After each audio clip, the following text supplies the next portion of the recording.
I'll move my mic closer so you don't hear my loading times, or not loading times, but my disk scratching. My reload the next area as clearly.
Nice.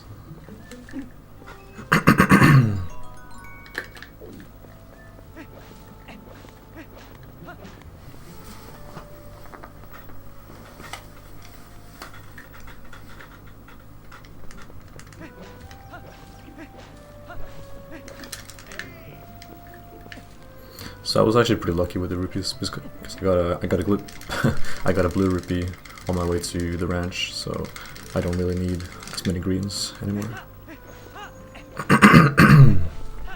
My voice is still very, like, I'm warming up. I just woke up.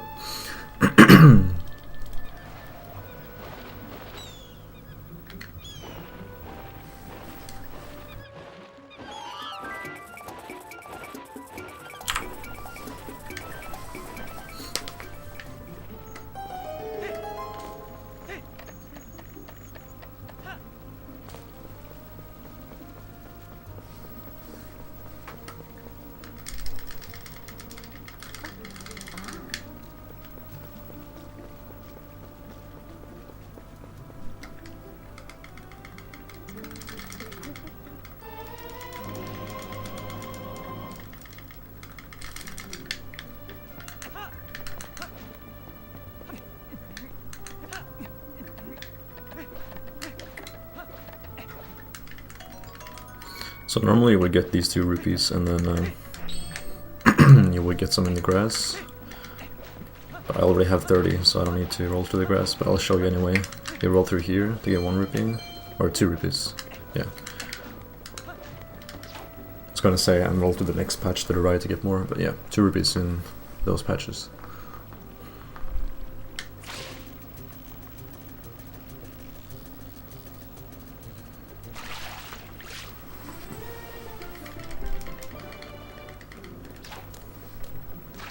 So you gotta fish twice, it's important.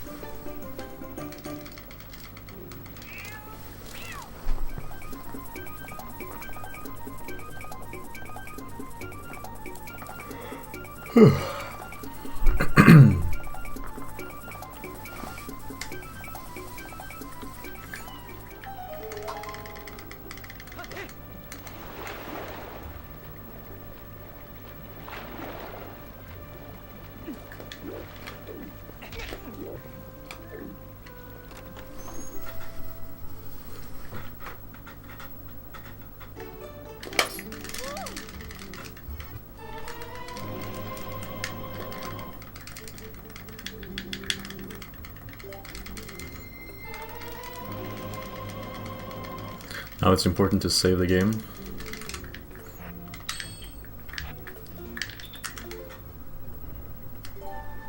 I just press continue.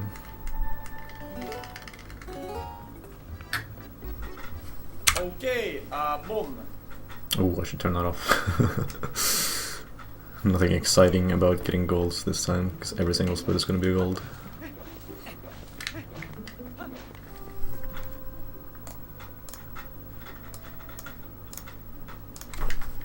There we go.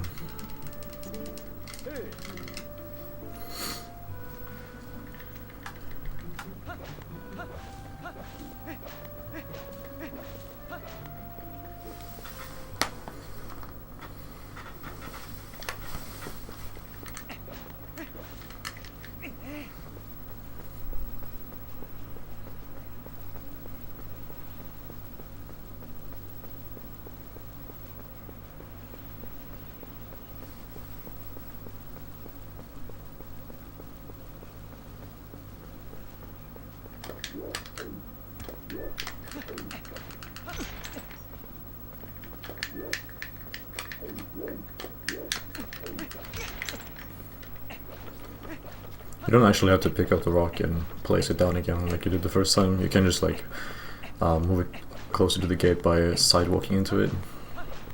It will push the rock, but just very slowly.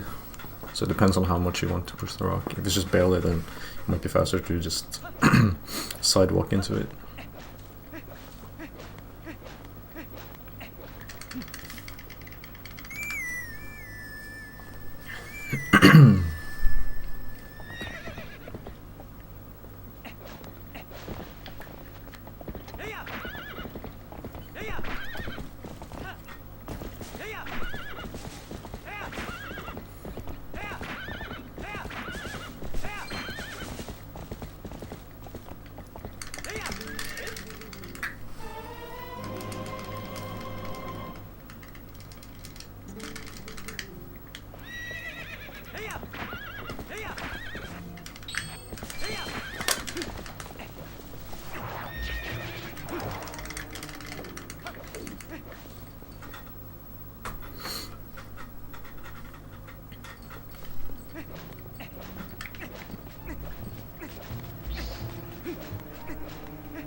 I was trying to hold the controls with my leg. Didn't really work out as planned.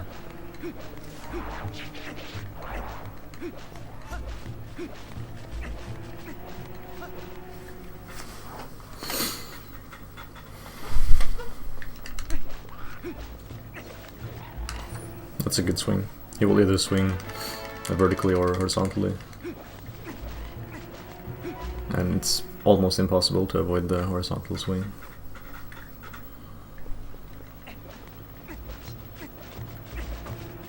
The vertical one is easy to avoid though. So it's a 50-50 thing.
It's possible to hit them both with one ammo, with one shot, the slingshot.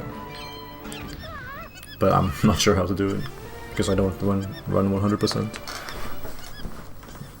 So far this route is identical to 100%, so since I don't run that, I don't know how to hit them both, but it saves a few seconds, so it's nice to know.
Now, since we didn't do back in time, Bo is standing outside of the house, and we can't get the iron boots right away.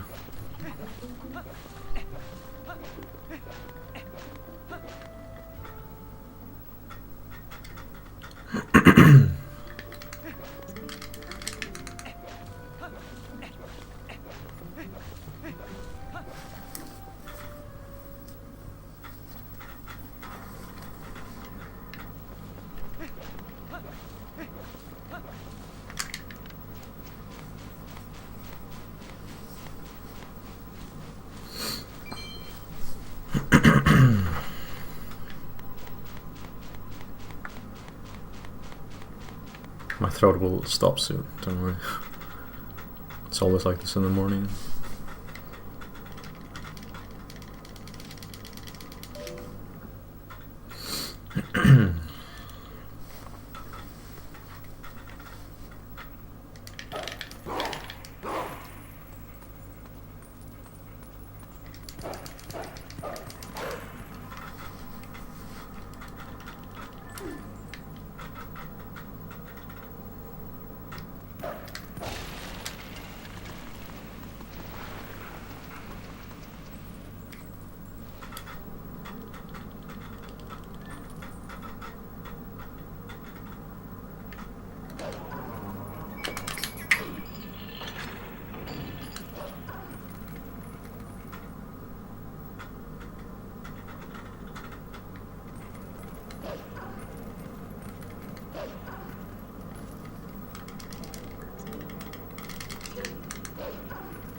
There's no need to save here because we're not going to use this area for back in time equipped. We're going to use the bridge later, right before Farron Woods.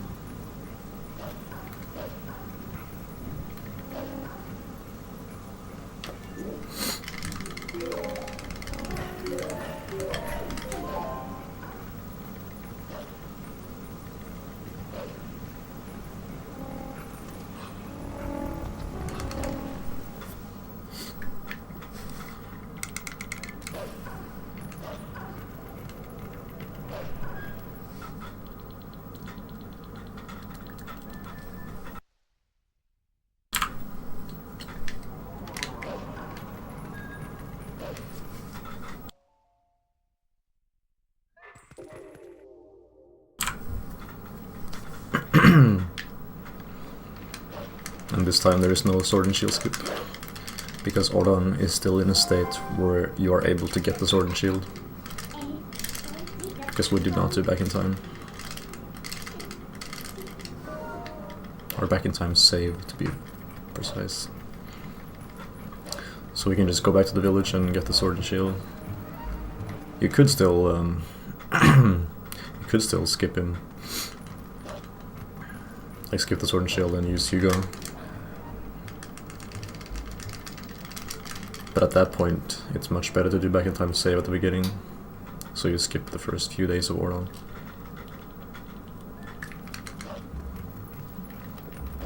So you can jump over to the left like that, then just go into the grass like this to listen to their conversation.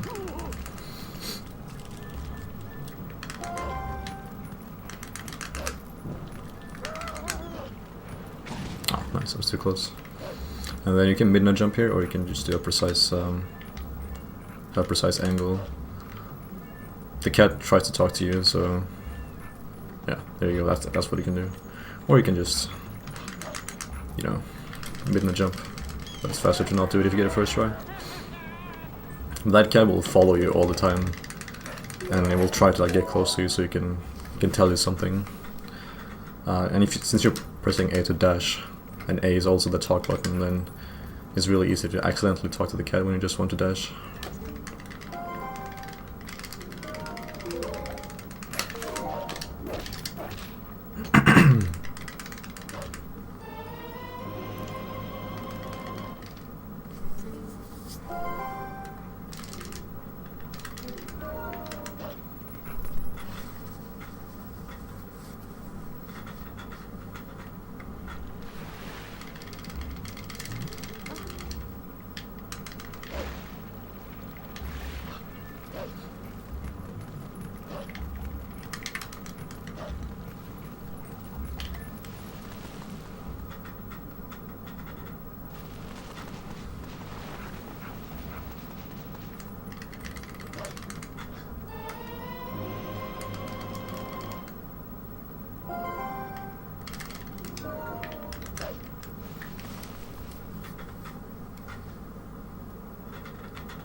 And if you get the sword and shield, then this cutscene will trigger, which will actually be useful later on, because we can warp to Oron using this warp instead of the South Farron warp. So we're a bit closer. Hold B and release, hold B and release. That's the fastest method of defeating most enemies as Wolf. You never ever want to do the jump attack where you bite. It's very slow. A quick spin or just spin attack is much better So there I did a spin attack. A quick spin would be spinning the control stick and then hitting B. So you just do it without charging beforehand. But if you just hold B and then release, then you do a spin attack. It's not technically a quick spin.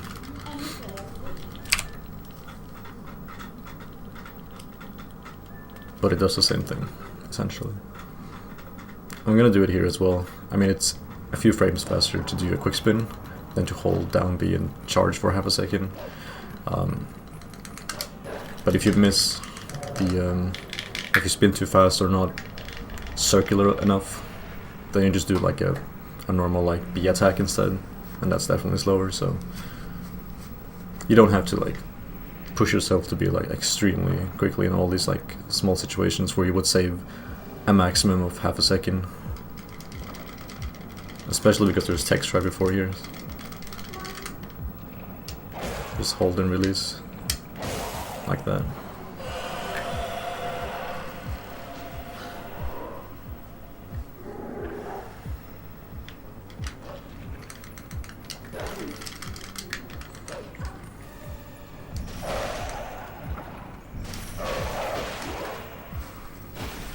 Now make sure that you get the vessel, because we need the ending blow, and we need to clear the Twilight anyway to walk the bridge.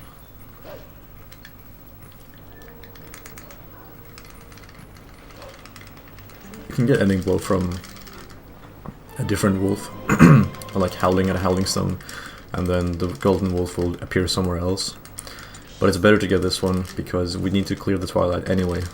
And when you clear this Twilight, you spawn the first golden wolf, so it's just easier this way.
Just wait for the sound.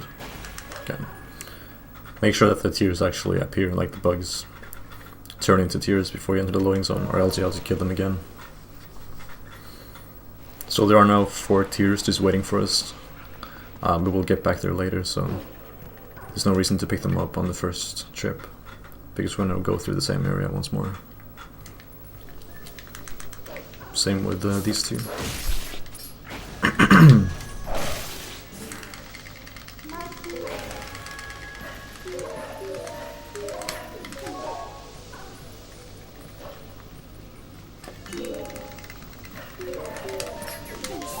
But these ones we're not gonna see again, so get these tears.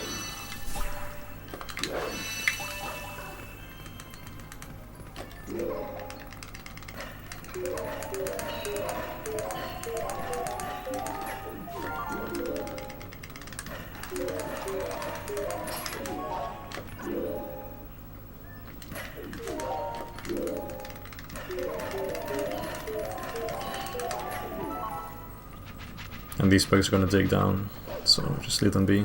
Because the next time you enter this area, they will be on the surface.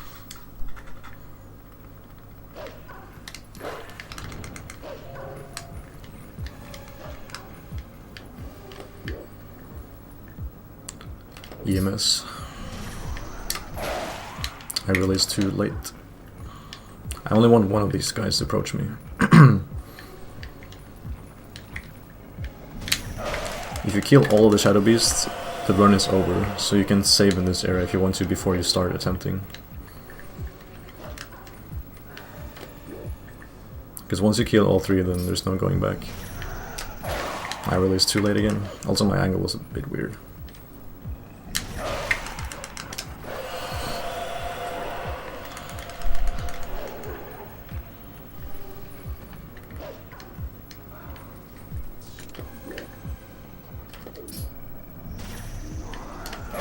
There we go. Sometimes EMS can be a bit finicky, even though you know how it works, but just keep practicing it. It's really easy to practice because you can just, you know, defeat another Shadow Beast and then just make sure that one always stays alive. And then it's like, maybe it takes like 15 seconds to attempt, like to retry the trick. So it's very easy to grind. So just spend like half an hour practicing and you'll get a feel for what works best for you. Maybe you would like to pause buffer, maybe you like to use the C-stick more to get a different camera angle. Maybe you like to push against the Shadow Beast immediately and just push really hard, like hold the control stick all the way. Maybe you like to hold the control stick just slightly, so you're approaching him slowly, and then right at the end you hold all the way. Many different ways you can do it.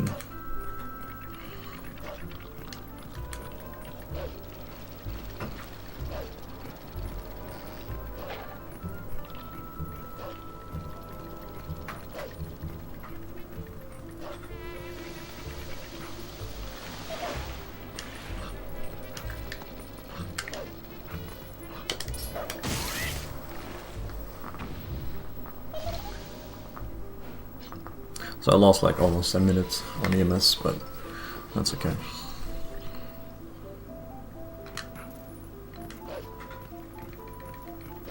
If you don't dash up there, you will land in the water. So I just dashed on the the last frame or so. So didn't really get the full sound effect of the normal dash.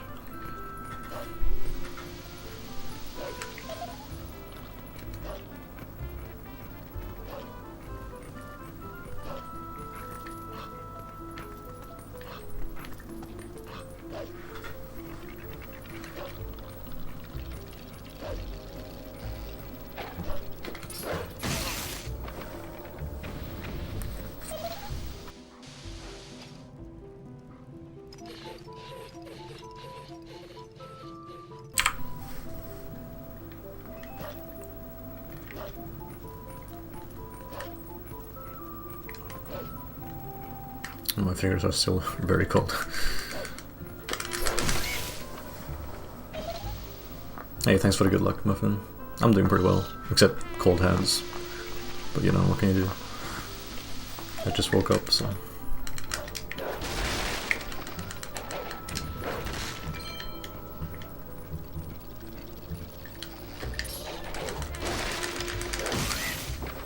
How are you doing yourself?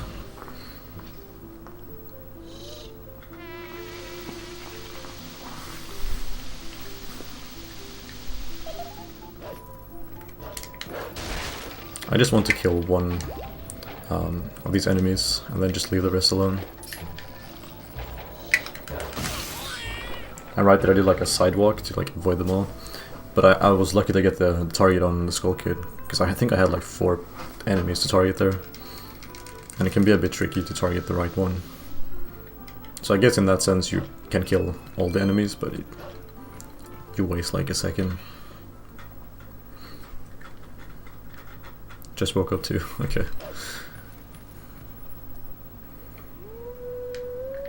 Yeah, there's a bit of an early stream. I usually stream in the evenings, but I wanted to get this done with earlier on. There's a 1-frame input. You can press X to turn on senses right before hopping in between the platforms. Doesn't do anything besides making this this effect right here. But you can like practice just frame perfect tricks, I guess. I mean, Gorge Void, it's pressing A on one certain frame. If you can get consistent at this, then you can get consistent at Gorge Void as well. I mean, it's a different scenario, but it's still like a 1-frame trick, so... You can test how you do.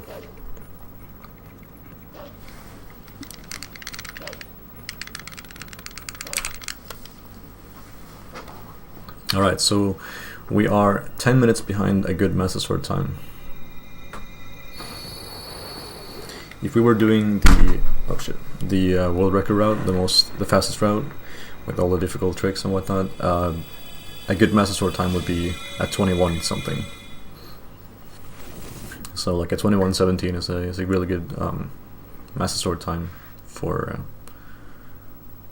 like the fastest route. So we're 10 minutes behind using this route thus far. But I did mess up EMS, so it's not just route differences, like I did make some mistakes myself.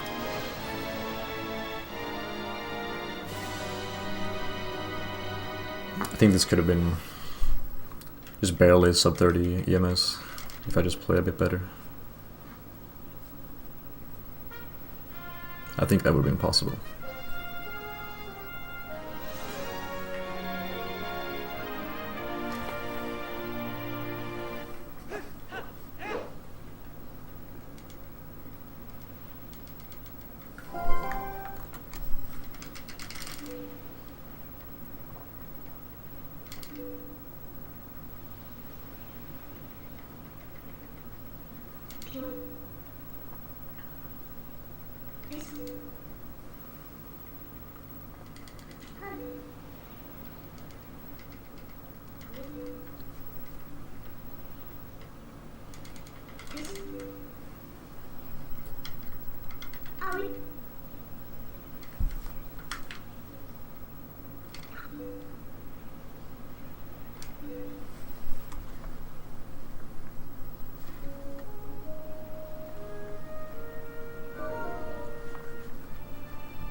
I want to learn 100% of this game, but 3 hours or 4 hours, that's so long. Yeah, it is definitely a long run. It's not always that easy to find the time, like find 3 to 4 hours to do this run. Various obligations you have in real life. It's much easier with like an hour long run or half an hour.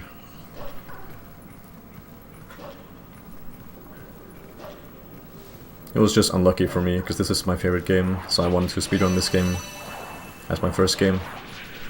And it was just, you know, unlucky that it's so long.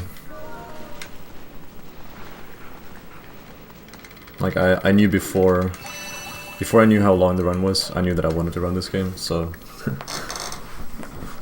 that's just unlucky.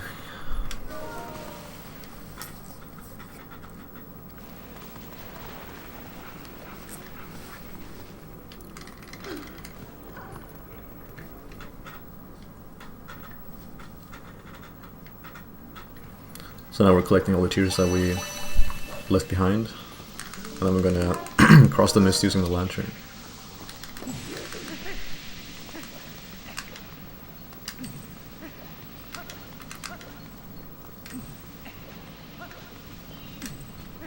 I'm gonna do one extra lantern swing. Oh yeah, and then turn wolf and get these 2 tears, I almost forgot. Before they dig. They start to dig as soon as they see you, so you need to be pretty quick. So as soon as you get up there, past the mist, then turn wolf and kill them quickly. And now, since you have the Master Sword, you can kill these messengers.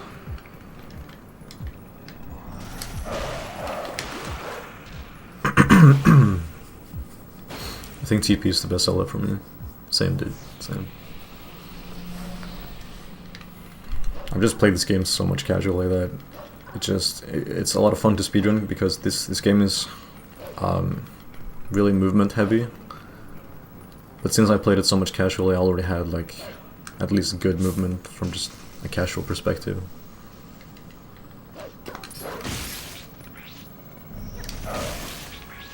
Now you want to turn human here and get rid of the cobweb. Vietnam might tell you to that you can't turn human, like somebody's looking at you, but just like keep trying, like move closer to the cobweb and try again if that happens.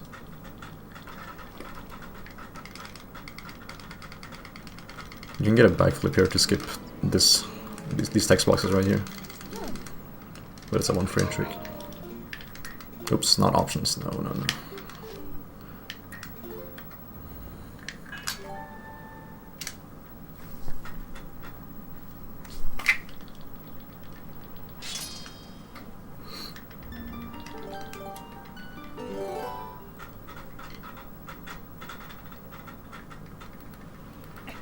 So now we're going to do early monkeys, which requires back in time equipped.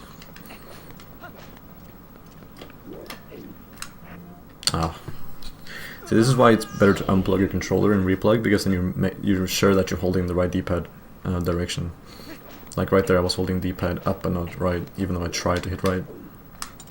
There we go.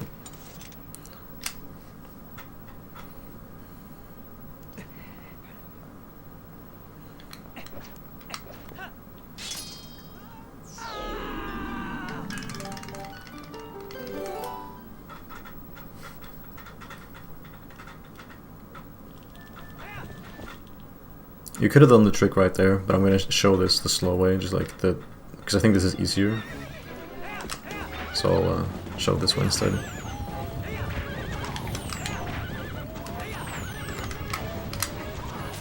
Let's see, I need to get ready for resetting. Here we go. Maybe I reset too early, we'll find out.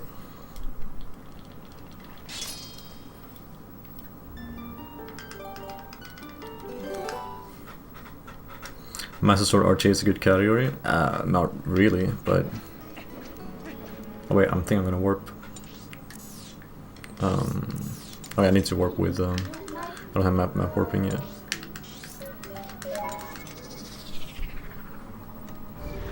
Yeah.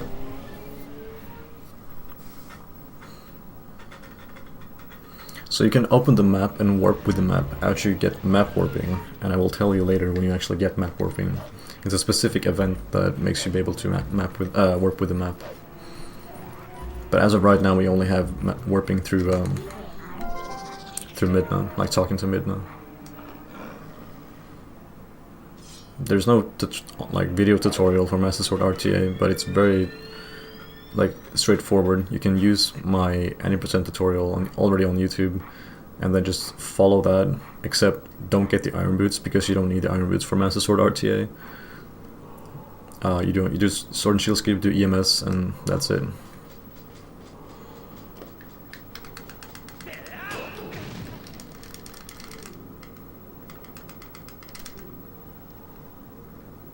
You don't need a specific tutorial for that category because it's so close to any percent. The only thing that you avoid doing is getting the iron boots, so you can just follow the any percent tutorial that I have on YouTube, and then when I say go and talk to both to get the iron boots, then you just ignore him and just leave the village and go into the crawl space, meet Zelda and all of that stuff.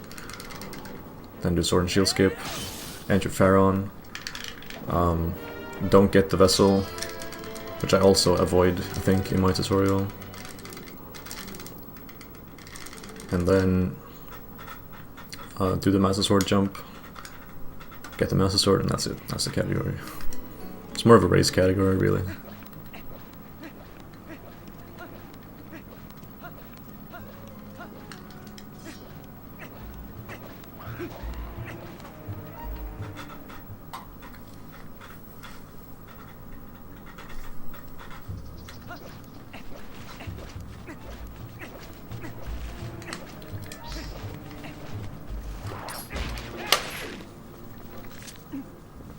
Actually, there's no need to use this nut, come to think of it. Because we have the slingshot. I'm not really used to having the slingshot here, but since you have the slingshot, you can just use it on the World 2LS here. Otherwise, you would have to use like a Deku nut to throw it at the spiders. This is much faster.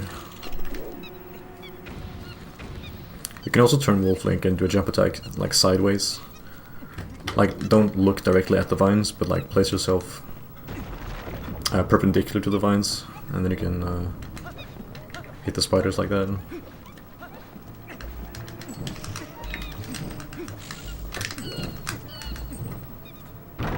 So at this point you can see if I got the trick or not, if I have the monkeys. Let's see what happens. Okay, I have the monkeys. So I didn't reset too early when I did the back in time segment. If I didn't have monkeys here, I would save warp on a different file. So I would still keep my save file after clearing Fair and Twilight. And then I would load that save file, go to the bridge, to back in time, and then load the first file, which is from the Ordon shop. So I go into the King Baldwin fight, and then I would just repeat the trick, like jump off and reset, but reset a bit later. I almost did it too early, I'm pretty sure, so I was a bit worried.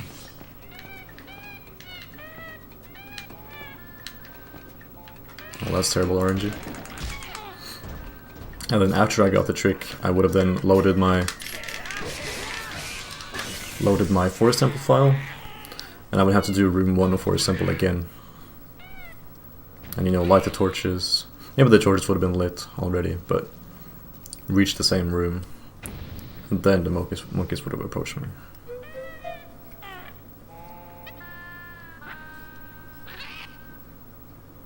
Maybe that was a bit difficult to follow, but just make sure that you do the back in time segment just like carefully. Just do it. Make sure that you don't reset too early or too late when you're jumping off. You can also reset during the approach cutscene, but maybe it's more difficult because you're on a time limit. Whereas you could just pause and get ready with the jumping off and resetting thing.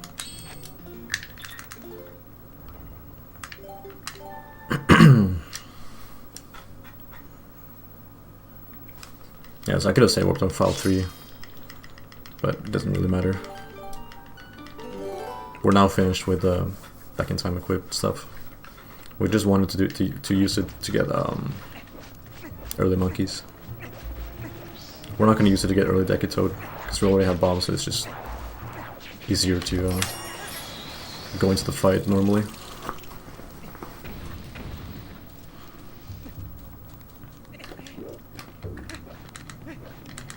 The beginner route, you can click the Google link in the title to see what the route does. But essentially it gets the Zora armor, it doesn't do sword and shield skip. It does not get a permanent bomb bag, but that's okay. There's no need for it.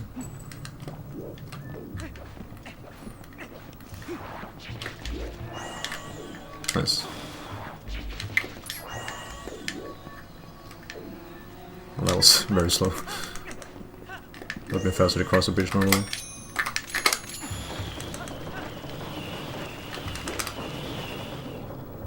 And hey, David.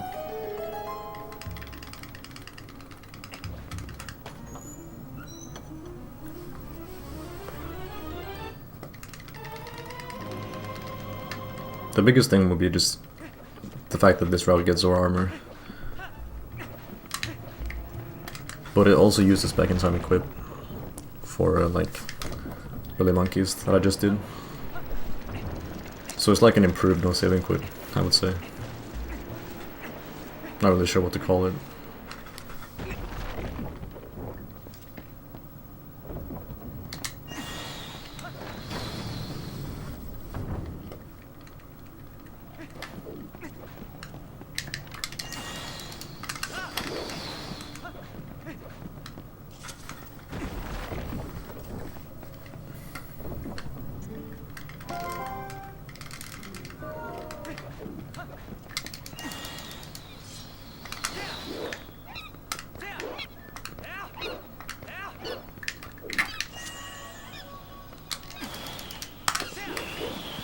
I'm actually gonna see if I can find the ferry here.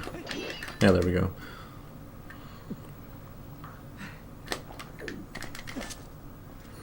So because you get a bottle in this run, you can catch the ferry so you have it for later.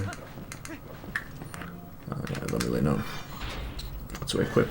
Just keep it there.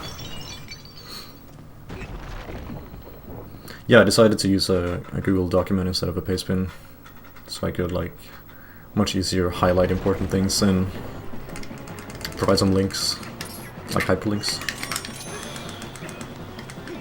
So you can do Euclid's here, but Euclid's is a pretty difficult strat, so if you're able to do Euclid's, then you're able to do Sword and Shield skip, I would say. So I'm just gonna do this fight old school, just easy. But you can save like 20 seconds or so if you do Euclid's. But Euclid's requires as much practice as possibly a Sword and Shield skip would require. It depends, but it's not easy, so I wouldn't really recommend it. Essentially, Euclid's is that right here you have 2 bombs available and you use them one at a time. So there's no need for Ook to appear during the fight. Because during the cutscene of the Ababa appearing, the bomb will like keep like fizzling in the background, and the bomb timer just like it's not expiring. The bomb will not explode during the cutscene, like this cutscene. If I had a bomb deployed right now, it would just keep going like and it wouldn't explode. Oh no. I'm gonna wait once more. The trick is that the Ababa looks to the left or right, and the opposite side of where the Ababa is looking is where you want the bomb to hit it. Cancel the acid by throwing a boomerang.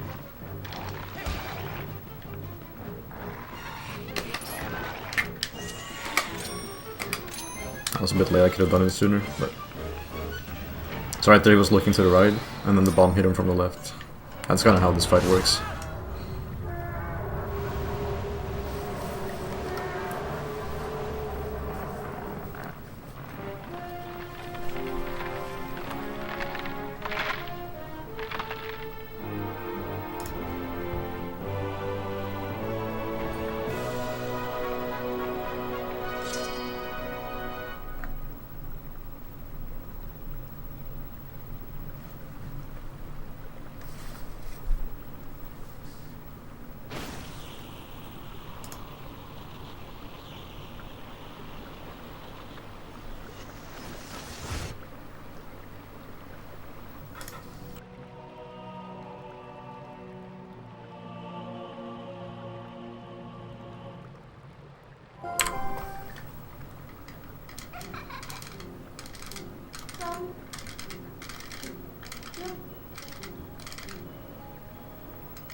That's the backflip you could have gotten earlier, but it oh wait, we don't have a opponent. Muscle memory.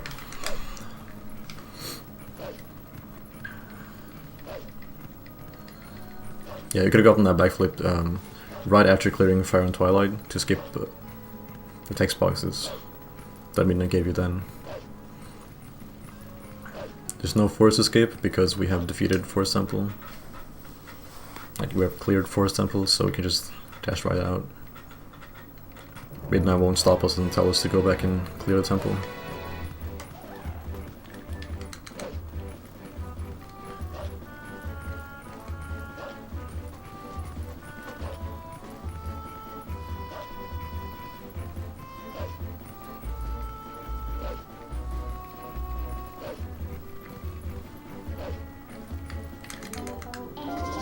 So I like to hit C-stick down here to see this, like, this right here.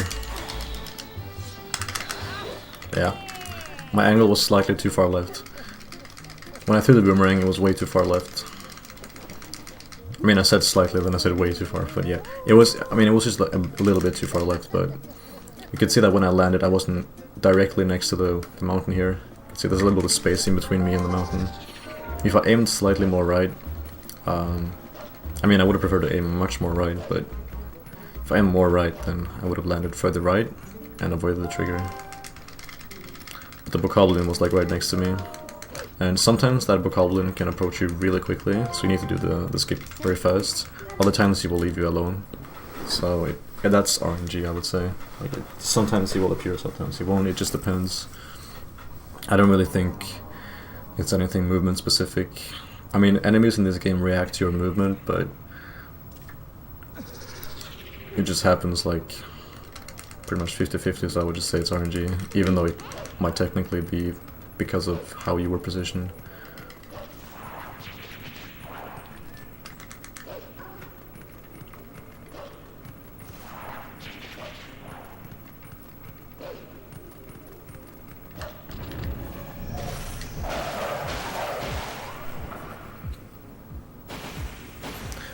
The reason why you do not want to do the gorge foot here, like do not do a jump attack, don't try to time this, just allow this frame to appear and disappear. It's because right now you have map warping, like this happening right now. This allows us to map warp. So from this point on, we can open the map, hit Z, and select a warp point. Right before this fight, like right before Midna told us that we need to get the bridge, we had to press Z and talk to Midna and then select downwards and hit warp. And then the map would open to warp away. But now we can just open the map and hit Z, which is much faster. Saves roughly like 2-3 seconds for each warp.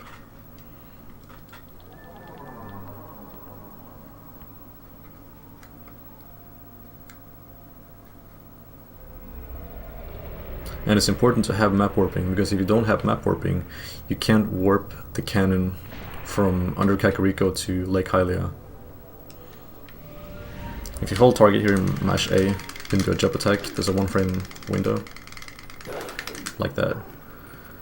If you don't get it, then Midna will just give you some text boxes and then you can continue.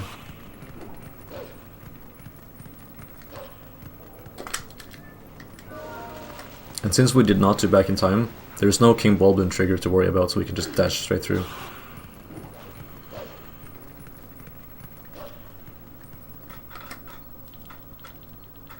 Gorgefoot is dead, just clear fire onto a temple, yeah.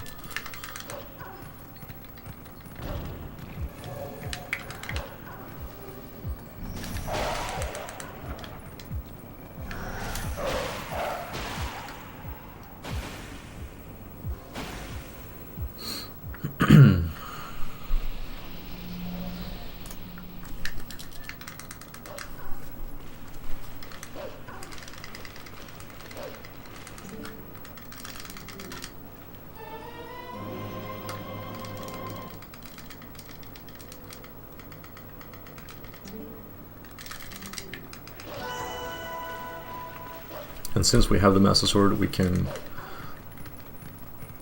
do this route where we go into the graveyard first and do the well clip.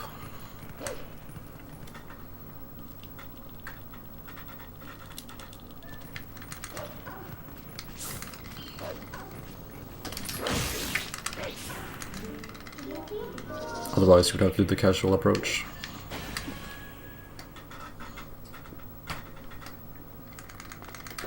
So I waited there to listen to the sound of the bug dying.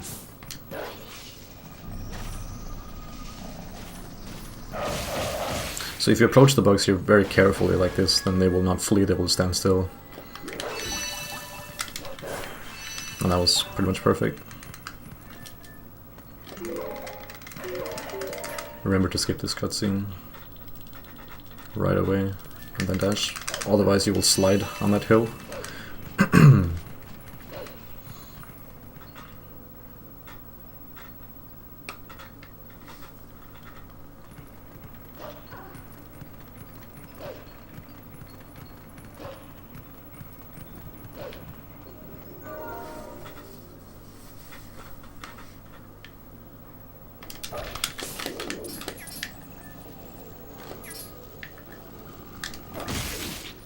If the bug gets stuck up there, then you need to go up and get it. Like sometimes you can get stuck behind a pot.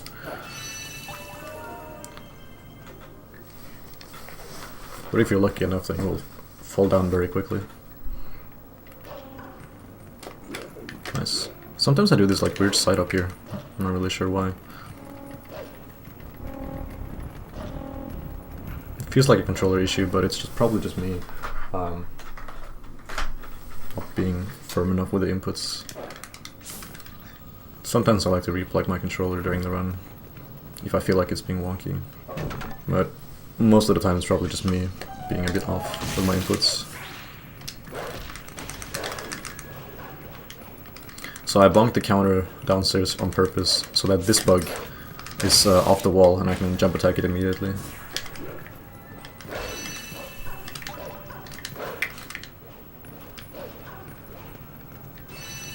Because when you bonk that counter, the bug upstairs reacts to it.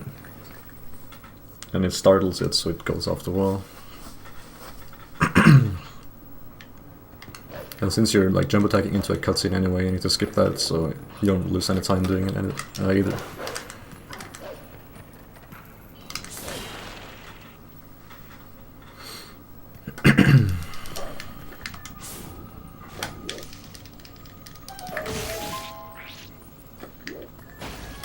It's pretty hard to push the buttons.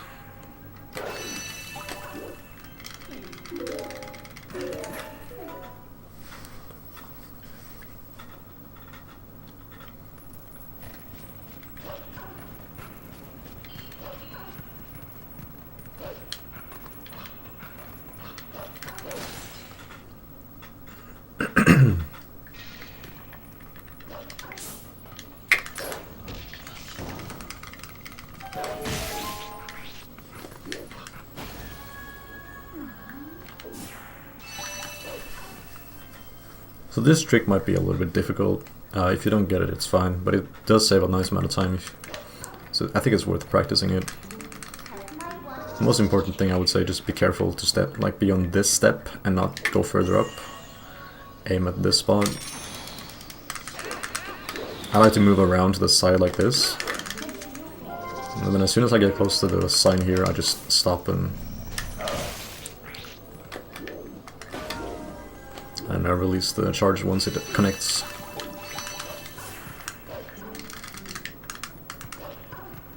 So if you kill the bug before the bug enters the house, then you skip the whole cutscene of the house burning down. So it saves 2 loading times, like loading zones, and a cutscene. It's really useful.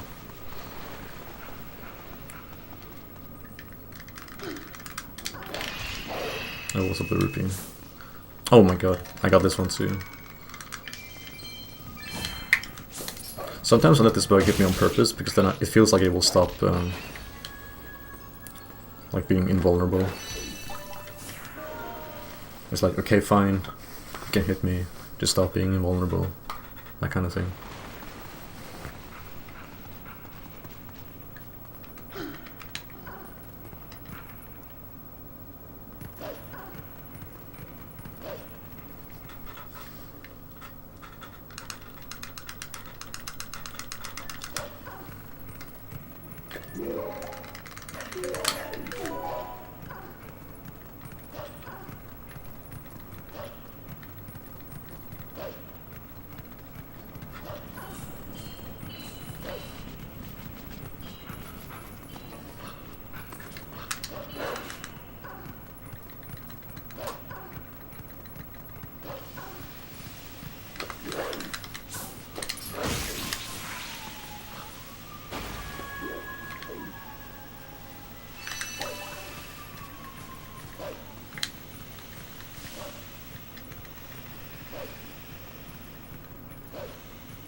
It's important to stand still there. If you move right away, the bug gets scared, so keep that in mind. And this tier can be a bit annoying to collect.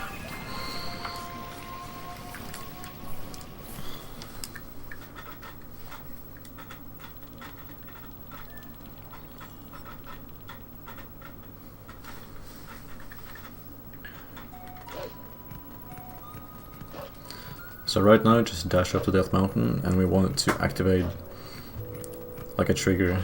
We want to trigger an event. So first we need to get the Goron to tell us that we can't climb Death Mountain. So the game is like, okay, we need the Iron Boots. And then we need to tame Epona first, before we can do that.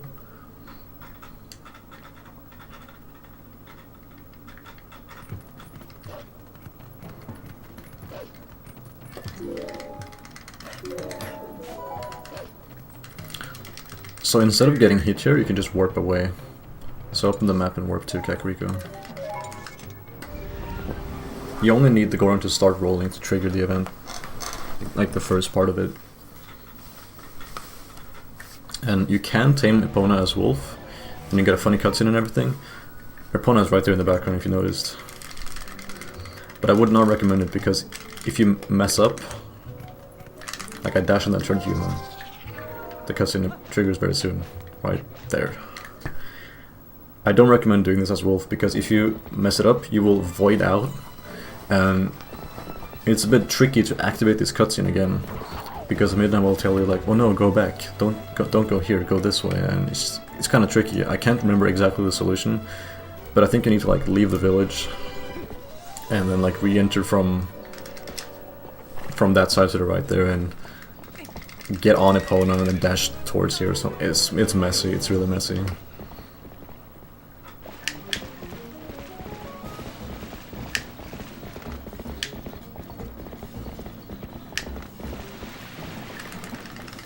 But if you fall off the horse during this taming process as human, then just go up to Epona again and jump on her back.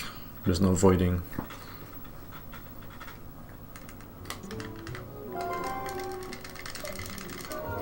Now let's backflip, warp to Ordon Spring.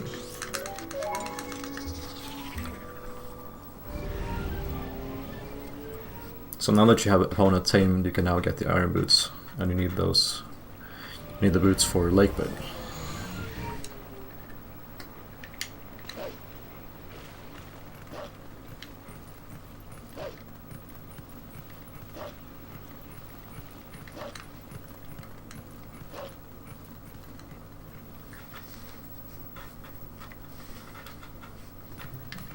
So I'm going to get 50 rupees from the mill, and then 100 rupees from behind Russell's house. And I'm just gonna be a bit safe with my targeting. You don't have to be that like cautious about it, but there's a 50 rupee there, so I want to like bring it up here and then up here. Then just like he will follow me.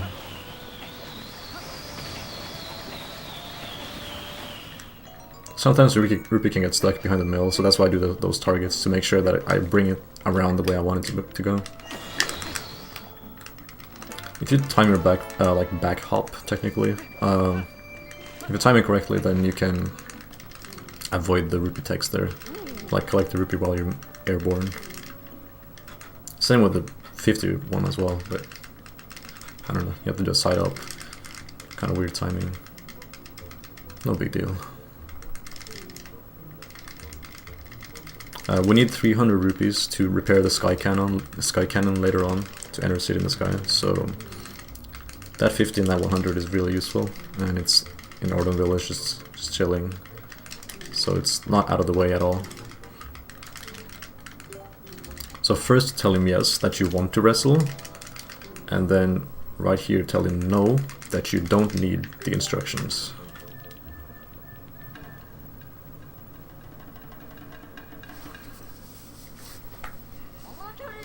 If you can mash A very fast, you can push him off in one go.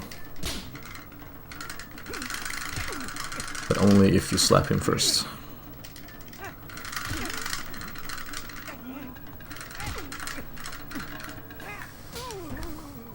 So if he's standing still, or sidestepping and you slap him and then you mash A, you can push him off in like one moveset. The move was slap and then grab.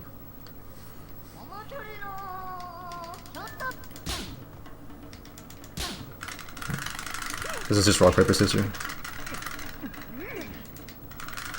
Yeah, he's very slappy today. My god. Usually he sidesteps a lot more. I mean, it is just completely random, but that was a lot of slaps in a row.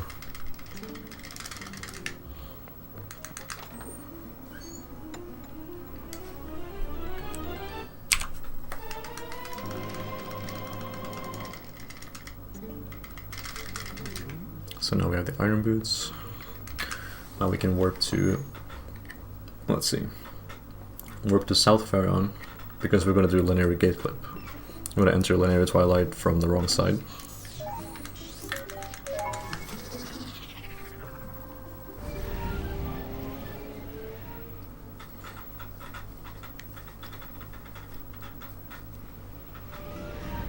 Because it's way faster, and we haven't completed Goron Mines, so...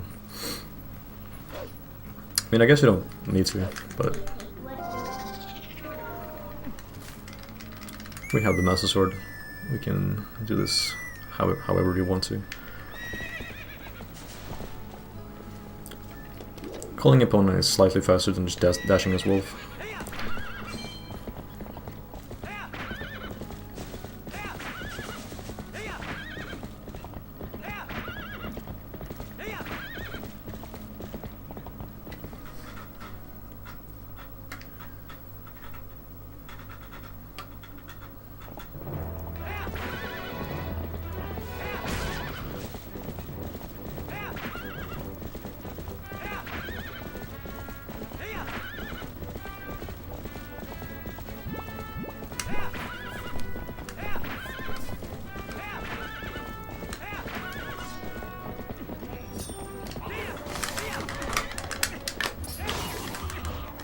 You can use opponent for gate clip if you want to, but this is just more consistent. Like, there's no randomness to it, really.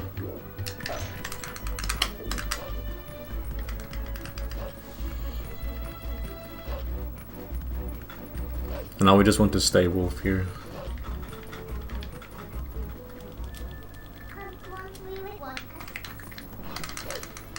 Because we're not going to do pillar clip without the Zora armor. You could if you want to, but that's a difficult trick to learn, and it's not, you don't need it for this route. For this route, we're going to get Zora armor and then enter Lakebed later on. When I first wrote this route, I routed in pillar clip without Zora armor as the only difficult thing, really, besides Master Sword, I guess, but it's so easy to practice, I wouldn't really call that difficult. Because, besides, it's like a trademark of TP speedrunning to get the Master Sword early. Same with Ocarina of Time, I would say.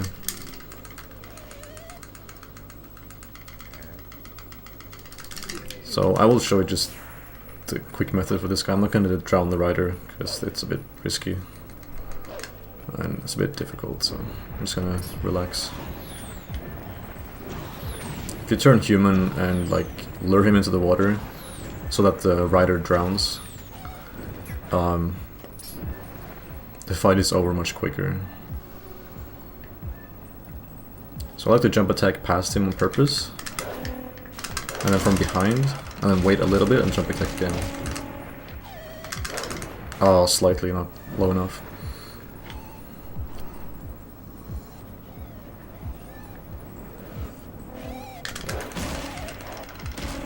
And this is the only instance where you want to do the bite attack, the jump attack to biting. Because that's the only way you can damage him as Wolf.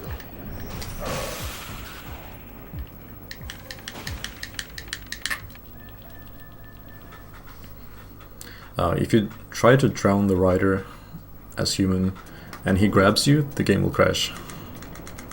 So it's a bit risky. In the fastest route, it's not that risky because you save right before exiting Lakebed. And when you exit Lakebed, you do this part, so it's only like 1 minute apart. Like, you exit Lakebed with a save warp and Uku out, and then you do this cargo rock fight right away. So it's not really that risky, 90%. Because if you crash, you can just quickly, like right before you crash, you have some time to react. You can just quickly reset the game and load the save file once more. And you'll have to talk to the guy again, and you'll have to approach the cargo rock once more, but that way you can like retry it pretty easily. Whereas in this one, the last time we saved was after Boomerang. So if you get a hard crash, then yeah, you lost like, what, half an hour or so, or more. So it's not really fair. Doesn't save that much time anyway. You can kill the rider pretty quickly. Like, I messed up the one cycle, but if I got it, then it would have been just a few seconds slower than drowning him as human. You can also skip this text box. There's a 1 frame jump attack.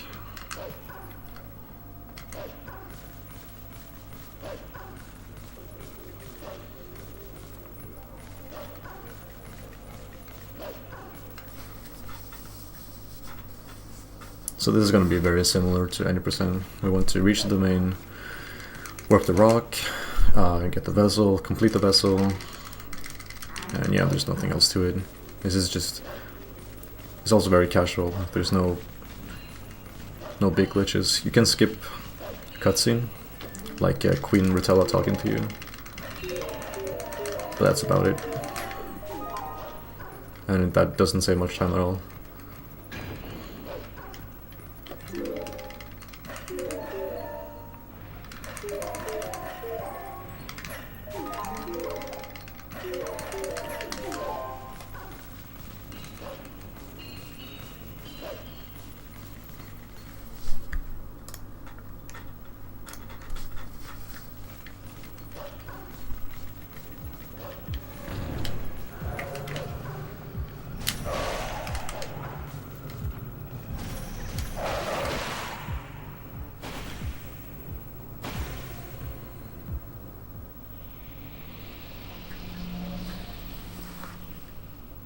So now we need the big rock, so we need to warp to Death Mountain.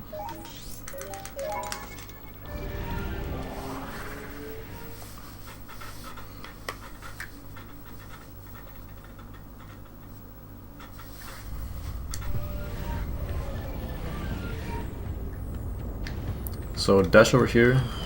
Well, let's get the cutscene, it's not difficult. Go all the way up against these 2 rocks, turn human link. Do some brake sliding for fun. So we're gonna skip the cutscene of Queen Rutella, but it's not difficult at all. Just do the same thing as I do, and it's pretty simple.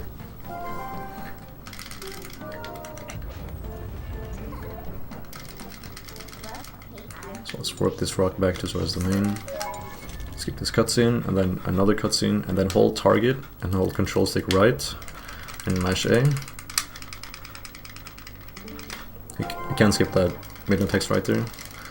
If you don't, then just hold down, equip the iron boots, and then just follow the waterfall. Later on during the Twilight, like when we're collecting the tears, go up to the right there. But equip the iron boots so that you don't fall all the way down like I just did. But for the first time you want to go all the way down, because when you want to get washed up by the shore, close to the spirit.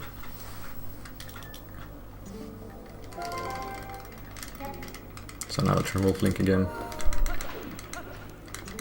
But do a couple of rolls, because there's like a delay. We just talked to Midna, so we can't call her immediately and make her turn, tell her to make us turn into Wolf Link. My god, that was difficult to say. So do like a couple of rolls before pressing Z.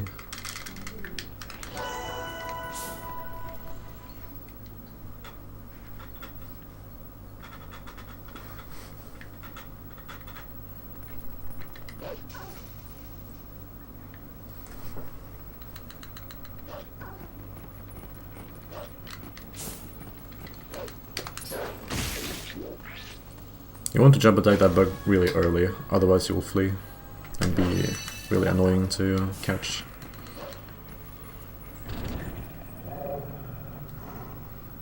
So during this cutscene, just hold control stick up and mash A, and you will just immediately go to the shadow beast up ahead.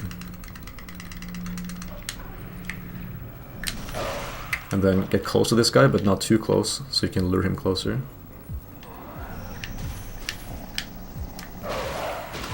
Okay, that guy was just not going to notice me with his back turned against me. But like when you are close to a shadow beast, it will start to follow you. But if you end up being too close to him, in other words, in melee range, then he will stop following you and he will start to charge his melee attack. Kill this bug before it flees. Only one rupee, that's bad luck. Wait for the tear to appear in the vessel, and then work to Zora's domain. But like I was saying, when you're close to a shadow beast, it will follow you, and it will almost follow you indefinitely. But if you are too close, it will stop following you and it will charge its attack. So you want to be close but not too close, so you want to like have him keep following you until they're both pretty close. That was excellent. Just bonk there and stand where I stood. Be careful now because right over here is the cutscene trigger, so don't go further up there. Jump down here, put on the boots, take them off. Because when you're like leaving this area casually, that's when the cutscene activates. And now put on the iron boots right here. It's a bit too early, but it's okay. There's some slopes here, so I just gonna walk around it like this. If you go to the right there too early, then you'll just slip and slide. So that was a bit slow. I could have put on the iron boots later, but make sure to not put them on too late, otherwise you will fall all the way down. So now we got the bug and we skipped the cutscene of Queen Rutella. Although, come to think of it, maybe I shouldn't do that, because we're gonna get the Zora armor, and I'm not sure if this is gonna ruin that quest.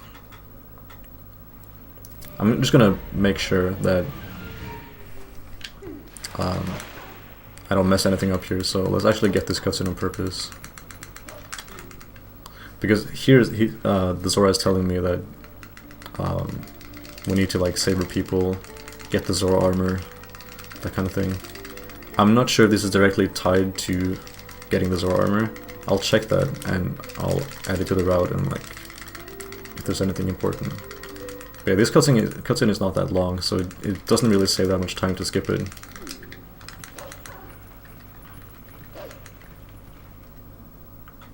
But just to be sure, I'm gonna get that cutscene, because usually you would skip the Zora armor in like the fastest route of 90%. But we're gonna get it this time. These two bugs are so annoying.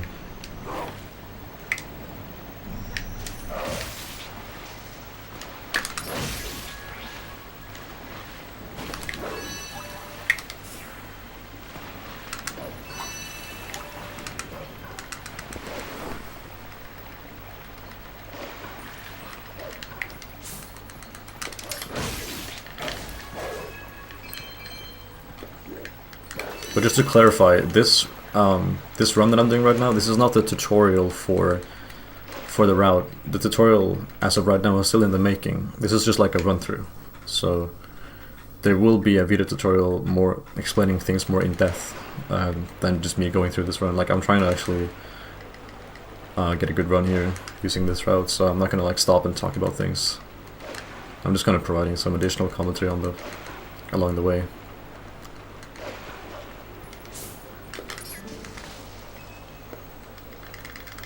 So there will be more information coming, more in-depth video tutorial. This is just like a quick run-through. I should have said that at the beginning, but yeah.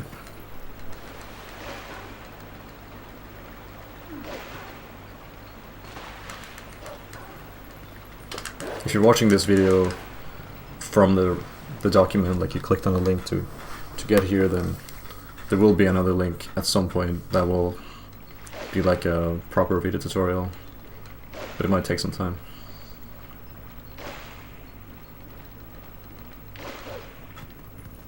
In the meantime, you always have the TP Discord where you can just ask questions about specific tricks. until like a proper tutorial is released for the whole run.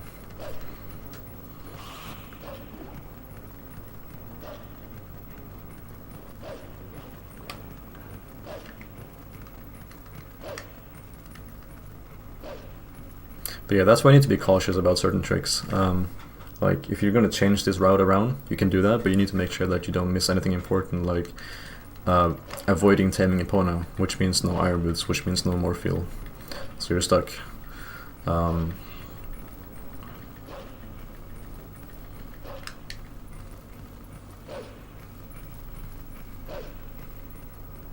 the same with the Zora armor. I think that cutscene is crucial to Zora armor, but I'm not 100% sure. Because it's just been so long since I did a run without Zora armor. With Zora armor, I mean. So I'm not sure what's required. Right there I got close to the Shadow Beast and I immediately dashed away from him. And then he followed me. And he runs pretty fast, so you need to make sure that you keep your distance and keep running so that he doesn't catch up to you and then stops and then does the attack. Because I wanted him to follow me so he could go away from the wall. Because if you jump attack him, midnight beat charge attack him, and then hit the wall right after, then it's like a stun. Then you stop. That means one Shadow Beast would have been left alive, and you'd have to kill all of them again. Yeah, and pressing A and B will do a dash cancel. So dashing and canceling the dash by doing a B attack. And it's faster in this area because Wolflink is very slow in Hyrule Castle, or Castle Town. I messed it up. You want to bonk like into the corner there so the bug gets pushed off immediately, because then he is invulnerable right away. He's vulnerable, I mean.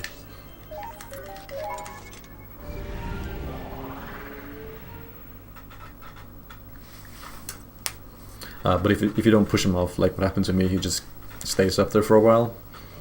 We just need to wait for him to fall down.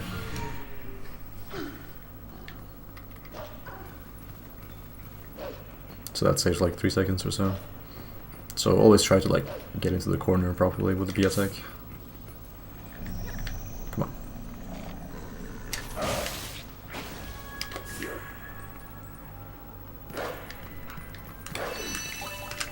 I've never had the cheer go that far into the building before.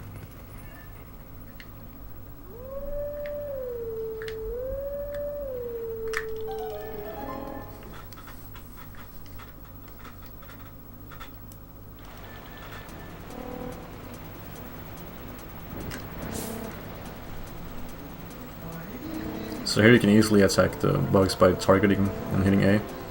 Like, target A, you don't do anything with the control stick. As soon as you dash towards him, just let that be it. Target A. And then you can use the control stick again to move. It's a bit faster to not target and just like aim yourself with the control stick, but it's easy to miss, so just keep that in mind.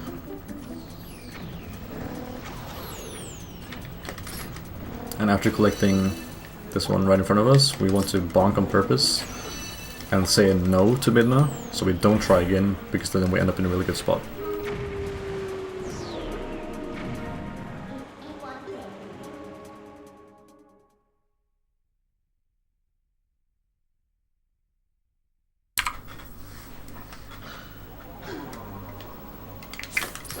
And that's the second to last bug, and the last one technically is the boss. So by saying no there, we end up in a really good spot for that bug. And we can just dash over here to the big boss.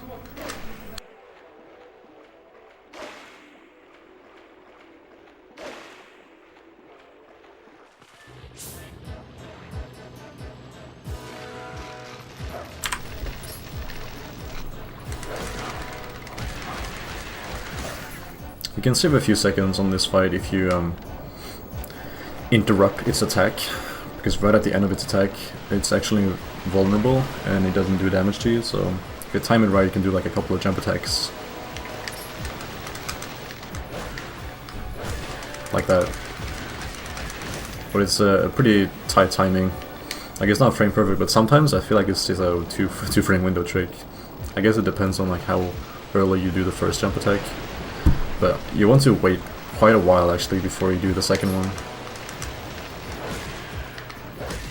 Like that, yeah. If I went too early, then I would have been shaken off right away. And then target, hold B to charge them, and then just walk off. And when you reach a certain spot, you can just release B, and Wolf Link will hit the water or the bug, doesn't really matter, and that will cancel the attack. And, oh shit, that was actually... I didn't split for getting the vessel. Usually I don't have a vessel split. Yeah, now we'll skip the cutscene, so...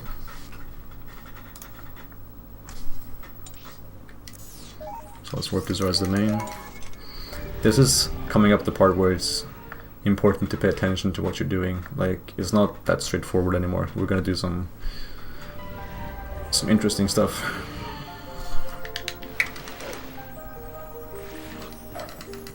Because at this point we want to get bombs. We want to get water bombs specifically. We want to get the claw shot, and we want to get the Zoro armor. Like, the goal now is to defeat Morpheal. And there's some preparation to do.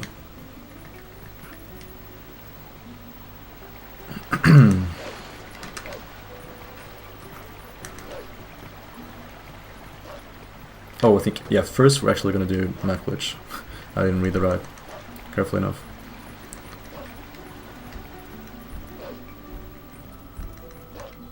So I'm going to hold Z and D-pad right, plug out my my controller, replug, and that will do map glitch.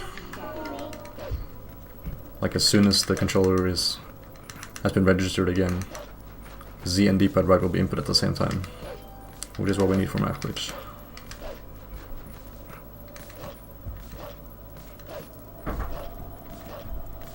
I'm like trying to fight some muscle memory here, because usually it would go straight to Isa for the fastest route after getting the finishing linear Twilight. So I'm trying to focus on reading the route carefully so I don't make any silly mistakes.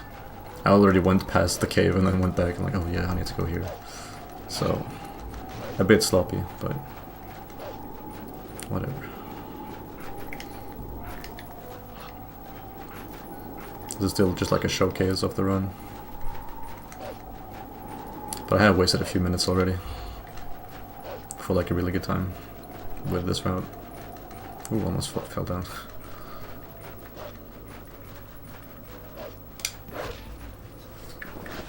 So now we have map glitch activated, and if you press X to turn on senses, you cannot turn them off. You need to take damage in order to take them off.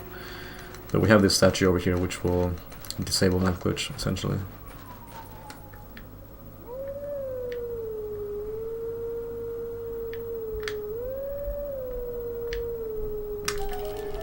That song is a bit tricky. Sometimes I will just barely like mess it up. So because of that statue, loading zones are now activated again, so everything's back to normal. So we can dig in this cave. If we didn't do that and just dug right in this cave, the game would have soft locked. So make sure to howl at the statue. And since we don't have claw shot, we need to use a ladder here. That's okay. It's actually really fortunate that Nintendo decided to give us vines, a claw shot, and a ladder. Otherwise we couldn't do this at this point. Yeah, I need to defeat all the keys, because you can't claw shot up to the vines here, so you need to climb slowly. Isn't there one more? Yeah. There we go. I'm so used to doing a backflip, so I can like have more space to aim up to the vines here. But we don't have the claw shot, so we need to climb slowly.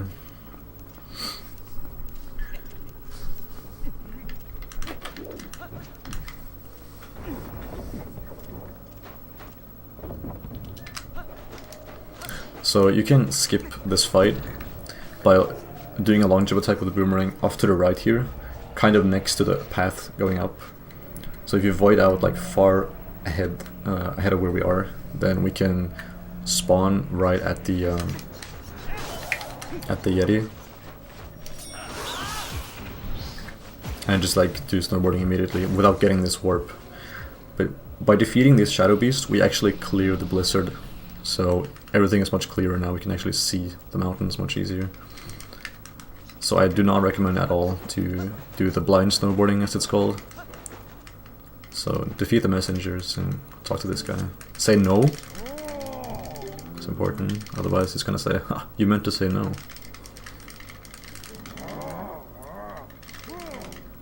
Just like a waste of text boxes if you could say yes the first time.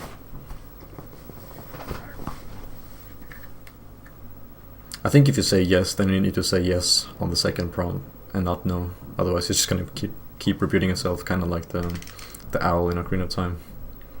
You'll get like that kind of scenario.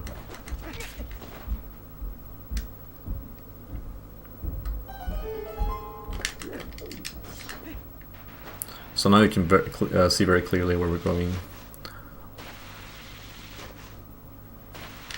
And I recommend doing a quick spin, like jumping and doing a quick spin, because you get more speed this way.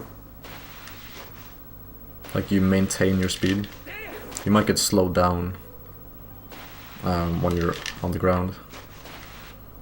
Besides, you can practice your quick spin timing. But right here, I recommend trying to get the rupees at the treetops. I think I missed a little bit. Oh. Okay, I got that one. If you slash your sword, your hitbox, or like hurtbox, is extended, so you can get them easier. You can take this route, or you can take the one under. I recommend taking this one because of the rupees. But if you find yourself falling off all the time, then just go the long way around. It's not that much slower. Besides voiding out here doing snowboarding is just so boring.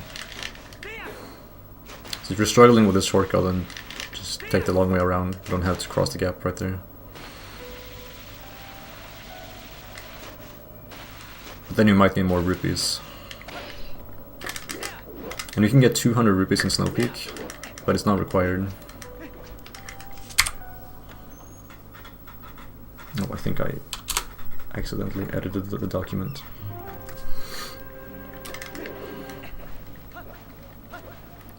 So we go into the first room here because we want to get the Uku. That's a bit of an interesting route. So first we need to talk to this person, to this Yeti, to get the map, and then we are allowed to go into this room. That was a weird camera pan. If you try to enter this door without getting the map first, she will just say, hey, come talk to me. And this guy will talk to us, and then just go over here and get the Uku.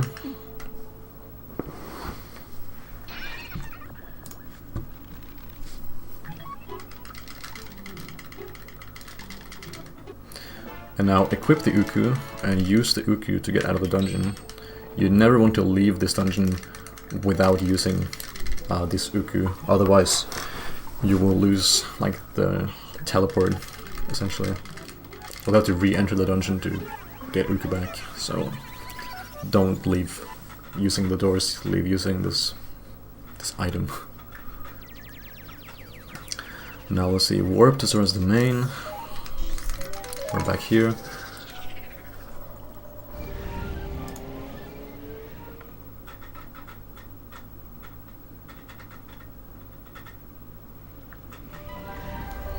And if you want to save, like make a safety save, then you should do so right before helping Isa. So I recommend heading over to Upper Zora's River and then saving. You can save now, but you can still wait, it's fine.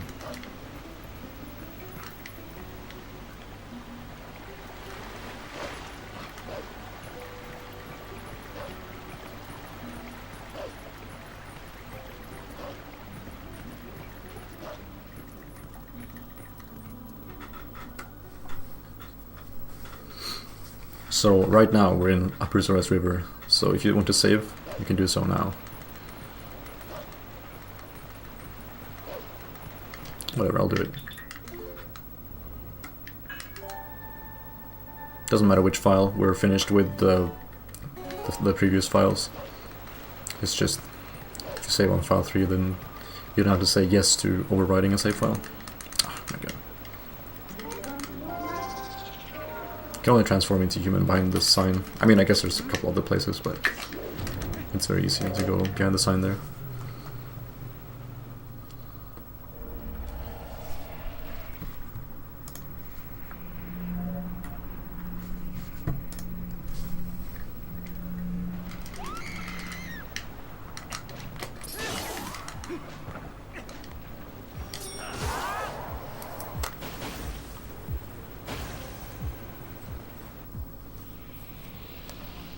So the reason why we got the Uku is because Isa will now give us a fake bomb bag.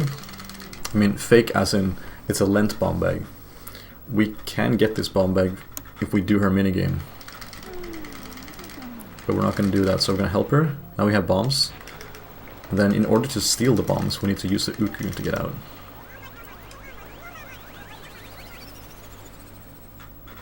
So now we have stolen the bomb bag that she gave us. She only lended it to us.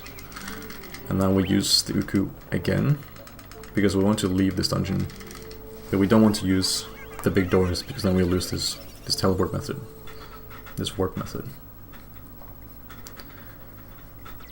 So now we have bombs, so we can warp to Castletown. And this warp point we unlocked during the Untitled Twilight, right before entering the town. The Castletown. So we warp here, and then we get to the bar so we can do the King Bulblin fight and get the Zora armor. And we need bombs to defeat King Bulblin. You either need arrows or bombs. But since we didn't beat Gora Mines, then we need to use bombs instead. I'll get close to this spot. And by doing that LJ, you skip the mailman. It's no big deal if you accidentally hit the trigger. I mean, I did earlier. When I was on my way to Eldin. But you skip all these text boxes, it's a bit of a time save. Probably like 10 seconds or so. Not really sure.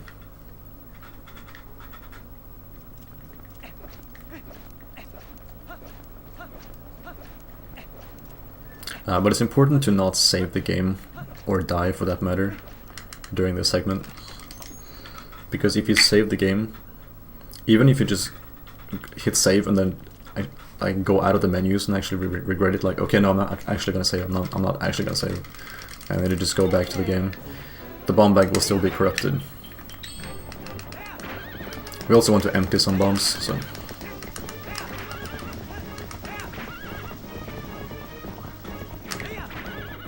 so about here, just to be safe, do it right here, and then turn wolf.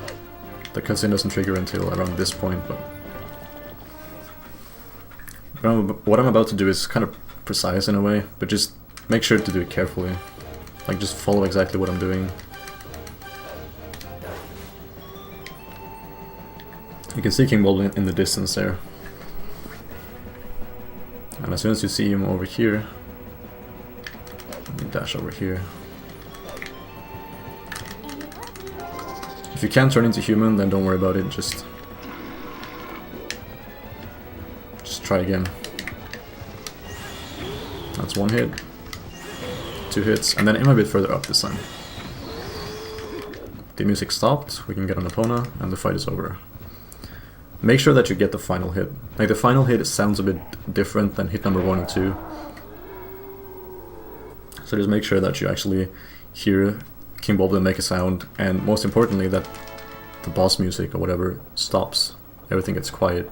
That means that King Bulblin is defeated, and you just get an opponent to continue. Don't let King Bulblin hit you.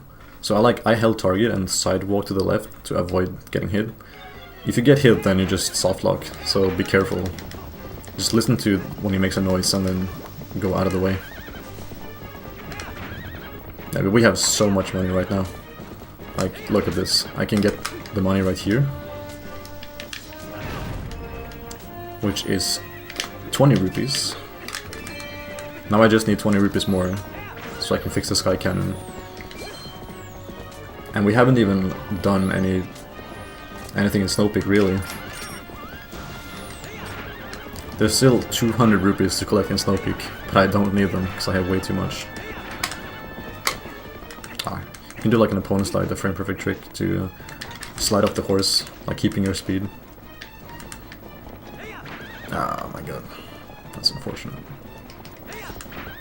But no big deal.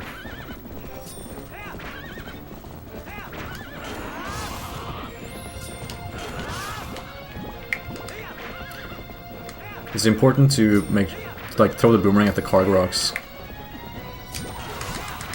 Like around this point is where a card rock comes with bombs.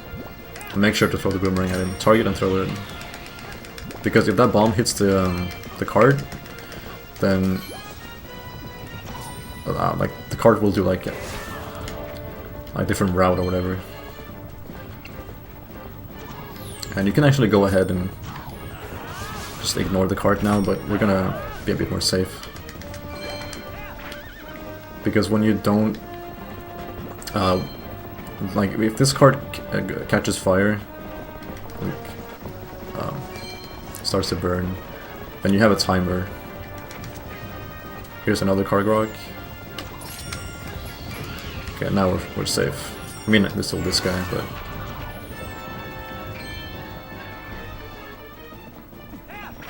Doing this a bit slow, but just showcasing that you can take it easy. Yeah. Right now, we can't turn human because they can see us.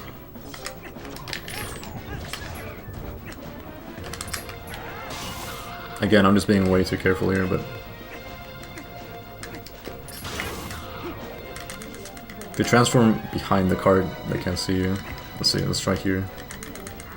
Yeah. So right now there's a trigger we want to avoid. It's very scary. So dig under here. And then don't move because right in front of us is a trigger we want to avoid. It's very important. But we can turn human. Side up right 4 times. Roll 2 times. And don't move, and then just LJ like this. If you do this differently, and you hit this accidental trigger right after digging, then you will activate King Bulblin 1 the first time you fight him. And this is the second time we fight him technically, so... It's important that you don't hit the first trigger, otherwise you will get taken like back in time, essentially. It's an event that happened a while ago, but we skipped it.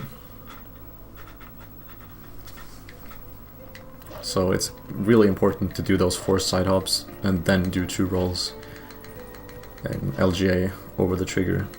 And you LGA when the boomerang is inside of the wall. And you can like backwalk if you want, which will teleport us forward.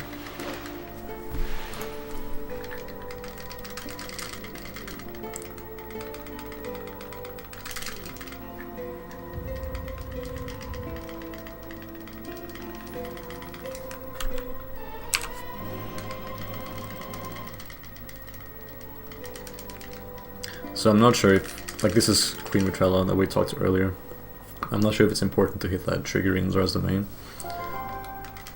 I'll look it up after this run. And now we need to warp to Zara's domain again. No, not Zara's domain. Lake Hylia. Might be. I read the wrong line in the route.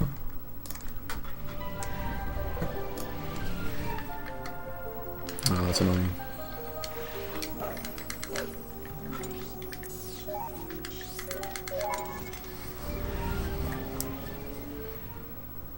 You warp a lot in this route, so it's a bit easy to mess them up.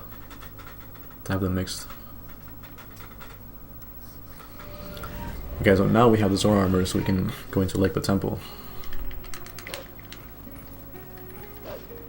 And I think it's the fastest to go up here. And now you can save if you want to, by the way. Oops.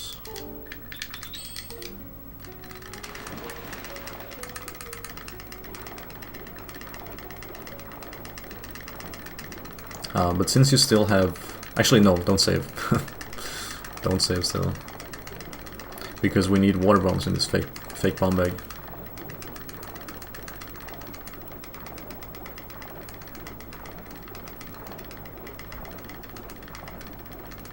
we're still on the same segment with the stolen bomb bag, so we need to make sure to not. That was bad. If you want to, you can get the iron boots and like sink down, get a better angle. Pillar clip is a bit awkward with sword armor, I would say. Okay, let's go all the way back down. There's like, if you stand here and face northwest, hang on, like this, and then just hold up. Yeah, it's like a kind of a setup. But since your speed changes with this armor depending on how quickly you mash, then it's a bit awkward to do the pillar clip with Zora armor. Oh, what's up with my control stick? I reset my controller there. It's like if you press Y, X and start, hold them down for 3 seconds, your controller will be reset. Don't confuse it with B, X start, because that's soft resetting the game. So I didn't really get to drop that many bombs during the escort, but you want to drop as many as possible. I always look around to see if like there's an enemy that jumps on me. This one, yeah, it's gonna jump on me.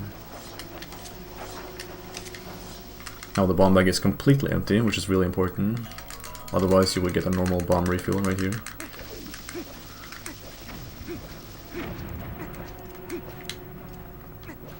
I was reading the route, didn't pay attention. Hang on.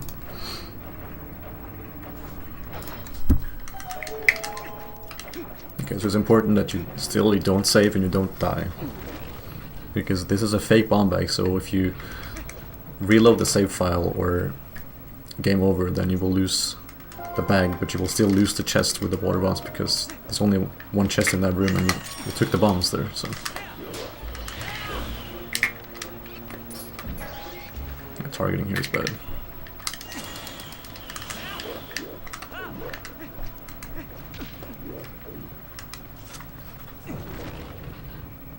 And since we don't get a permanent bomb bag in this run, it's important to do this section correctly.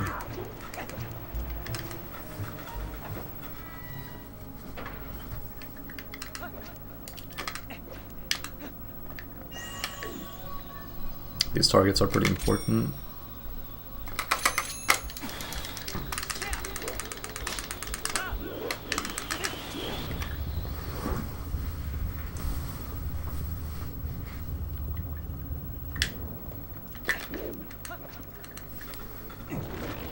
We pull the chain there so it's easier to do the big key skip later on.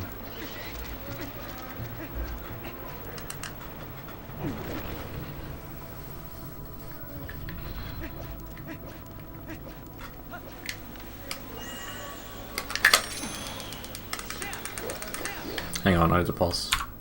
Sorry about this, BRB. I'll be right back.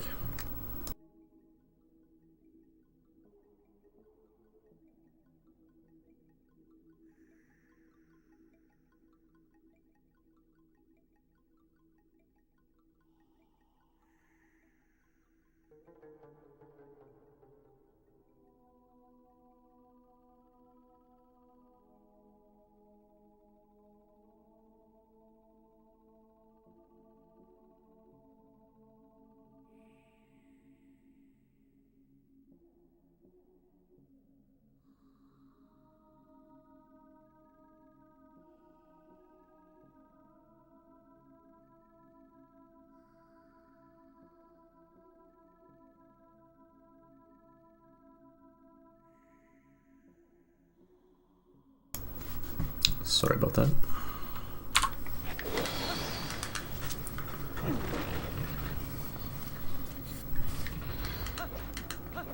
So you can throw the bomb down here, or you can just get down there on your own and then throw the bomb. Yeah, see, I missed. It's not that easy.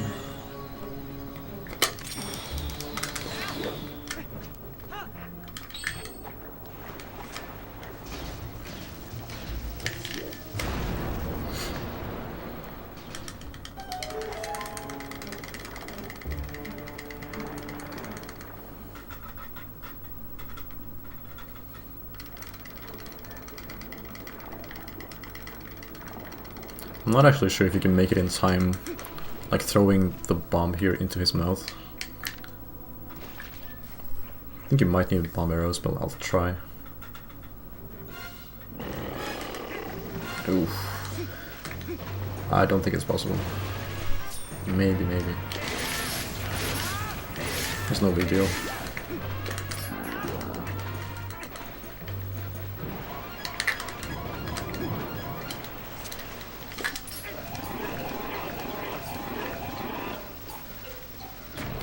I pushed the bomb a bit closer because I think I dropped it a bit too far away.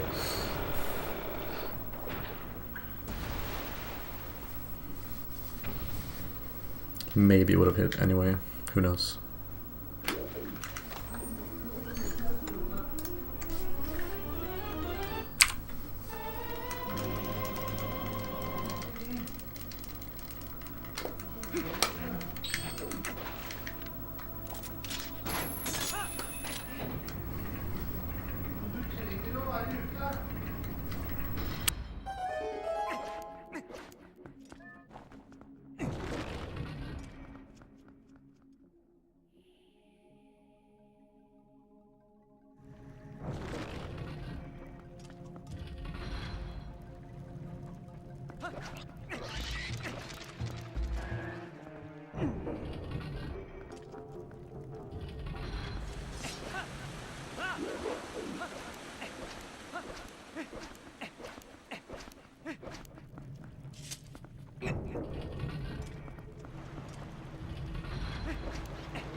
So it seems like we're approximately 30 minutes behind a good run with the fastest route, so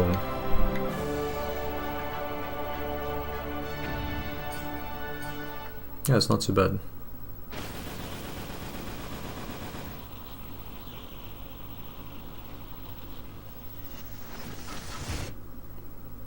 I did make some mistakes, obviously, and I I worked to the wrong places.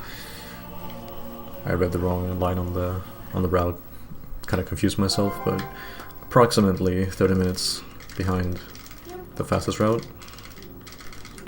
But this is much easier to learn, and beyond this point everything is very normal. The only difference is that you don't have bombs in Arbiter's grounds, like to use on some enemies there, and for Harrowed Castle, also Zan technically, but since you have the Zora armor it's okay. You don't need the bombs because you have the Zora armor during the Zan fight.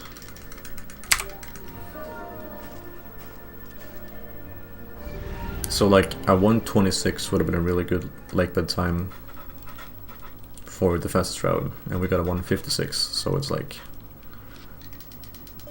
30 minutes of a route difference, give or take. I mean, I did make some mistakes, but that's what we're looking at.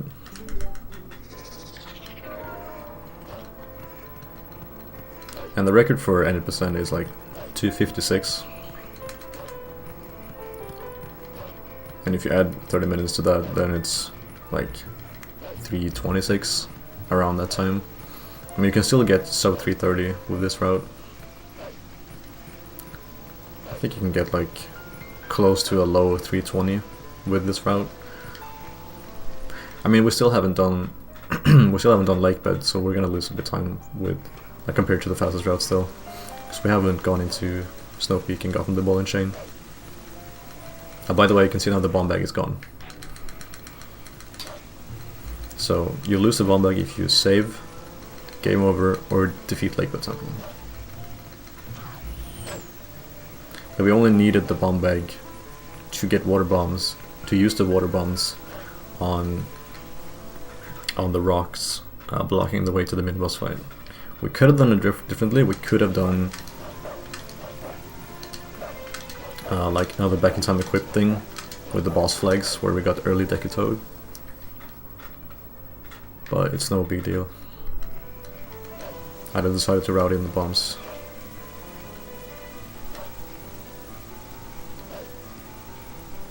Oh, I kind of forgot doing this.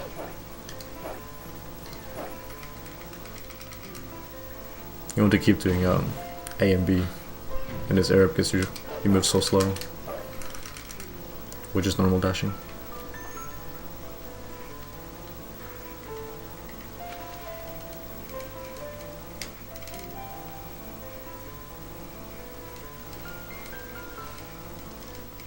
And the reason why it says unknown world record at the top is because it just uses the category name and then checks with speedrun.com. But since this category is not on speedrun.com, because there's no category called 90% beginner route, then it just doesn't know what the world record is. But I didn't change it before the run. I could have just manually added in world record is 256 something by Adam, but whatever.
So we can just discard this this plank or whatever, since we have the Master Sword and we're able to transform. Can just use a lantern here.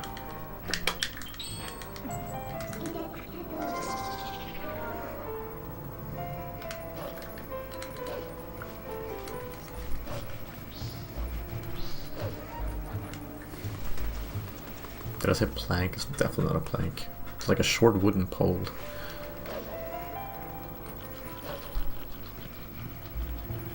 Oh my god, I didn't quick spin. But yeah. Wow, wow, my controller! Holy crap. That's interesting. Jesus. This guy needs to die. And you can make him fall into the water. And that will instantly kill him. Yeah, I shouldn't do that. I mean, it's not easy, so let's just use the rope, guys. I regretted doing this, so like, I usually go into first person mode and aim, but I was like, I shouldn't be doing this. What some sloppy segment this is.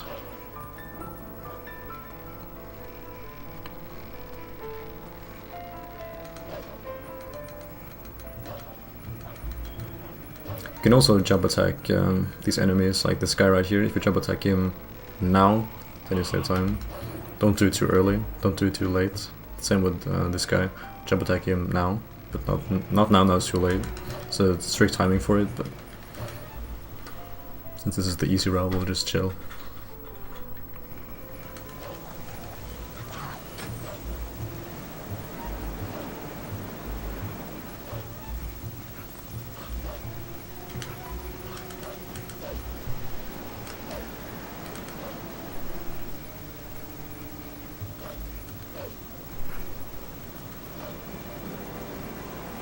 You can do the early wind cycle if you have kind of the same movement that I did. If not, then you can just be safe and wait like that.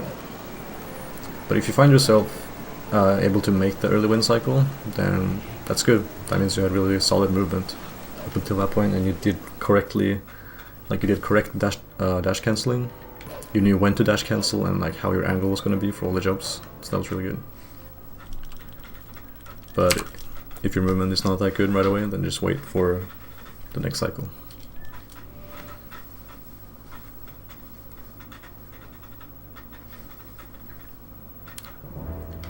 So now we want to warp back to Snow Peak Ruins using the Uku. Because now we're gonna get the ball and chain, and we need the ball and chain to defeat Zant. He has a phase where he takes on like the Blissetta form. And you take a lot of damage wearing the Zora armor in this dungeon, so I do not recommend wearing it at all. Just switch back to this tunic. And equip the claw shot and the boomerang and go back to the main room. Head over this way.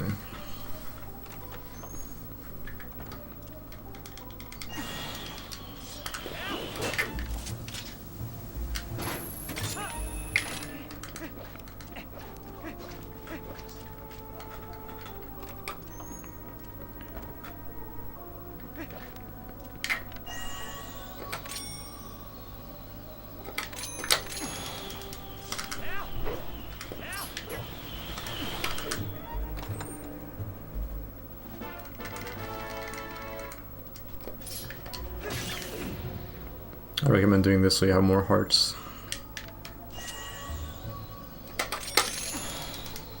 Oh yeah, you can, by the way, you can re-steal the bomb bag before doing this, like I mentioned in the route, if you want to use the cannon to enter the miniboss fight. I'm gonna do the freezer skip though. Oh, the freezer clip, I mean. Well, it's a skip as well, but I'm gonna do the clip. It's not that difficult, I would say, but if you struggle too much with it, then just steal the bomb back again. You know, work the Upper Zora's River, talk to Isa, and she will say thank you for saving her again, and you know, just get the bomb back.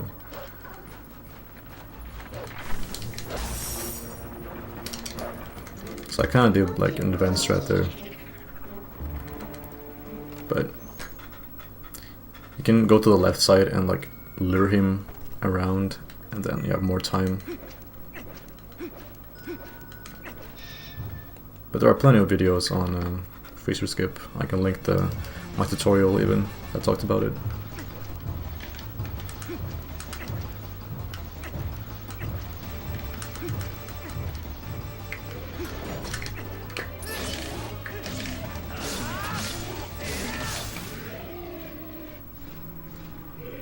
And if you have bombs during this fight, if you chose to re-steal the bomb bags to use the cannon to blow up the freezer to enter this area instead of clipping, then you can use the bomb here during the fight to make it a bit faster. But it's pretty precise, and I mess it up a lot in my runs. The bomb must be placed in a very specific spot for it to work.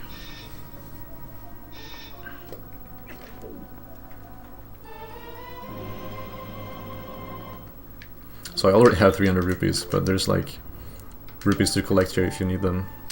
Like the room, if you just keep going forward, the small room there will have 100 rupees in one of the statues, like the Armos or whatever. Well, not definitely not Armos, that's Temple of Time enemy, but yeah, the statue. And there's also one to get there, but I don't need them because I already have 300, so I'm just gonna leave. Now we're to Lake Hylia, and since we left the dungeon using the main doors, we don't have Uku anymore. We have a note that just says probably something like "Please return me to Soapy Ruins." I don't know. It's been too long. I don't remember. But you can't go back to Snow Peak now. And using Uku, you need to like snowboard back down and everything. And the thing is, that note has the same sprite for Aru's note that we're going to collect right now. So don't get those two mixed, because you want to give fire by the cannon Aru's note and not the Uku note. Hey Escrow, what's up, dude?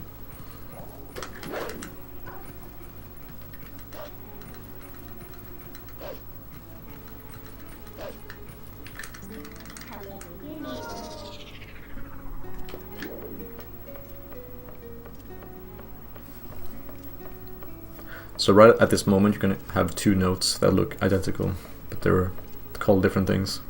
So make sure to give fire the correct note. You want to equip the ball and chain and the correct note, the one that's called Aru's note.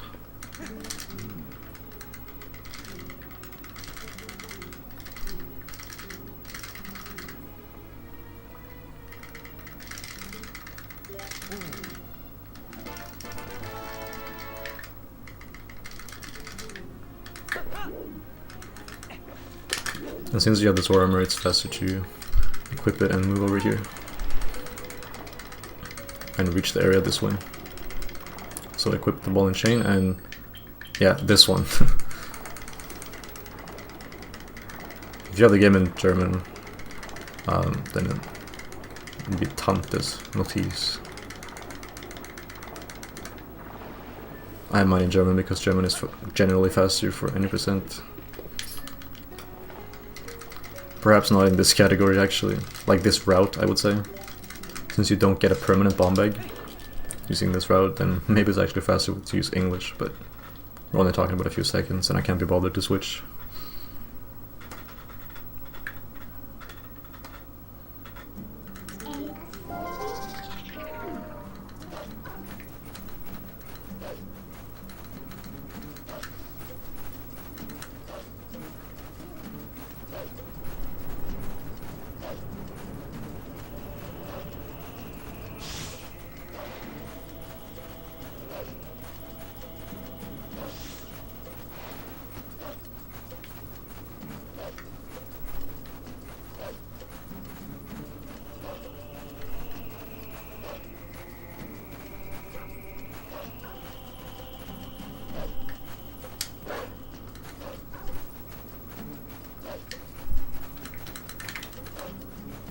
The reason why I want to get C-Stick down here is because this area lags a bit on the GameCube and the Wii as well. Like just the GameCube version of the game. Probably lags on Wii too, I imagine. But I don't actually know for sure. So you just want to have C-Stick down so you don't see as much of the area. Oh, I also forgot to split for ball and chain.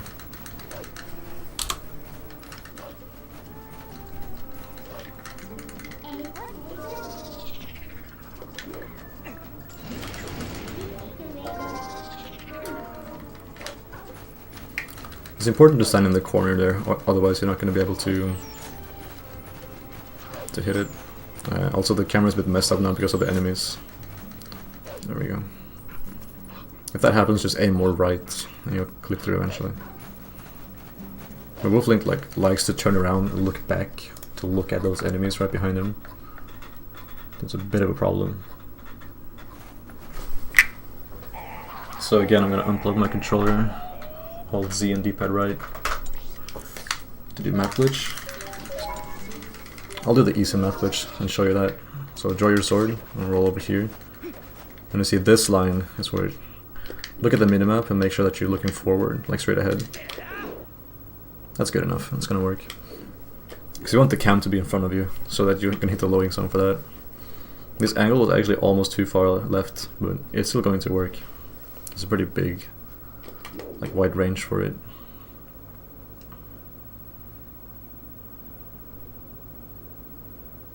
Oh no, did I miss? I think I missed.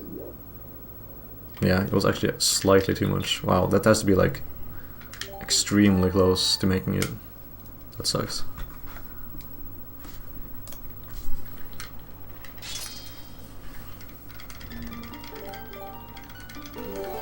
There's no big deal, you can just say warp and you'll end up back up here. I'll get this cutscene again, but it's okay. Do map glitch again. Now you're already human, so there's no need to transform. Let's see. You just want to look straight ahead. That's really good. See, the camp is straight ahead of me, like right in front. I thought the angle was a bit more lenient than that, because I only had like a slight left angle. But I ended up missing it after all. This will work though. What? I don't get it. What? Okay, I just had to wait. Thought it was sooner. That was weird. Oh, great quick spins.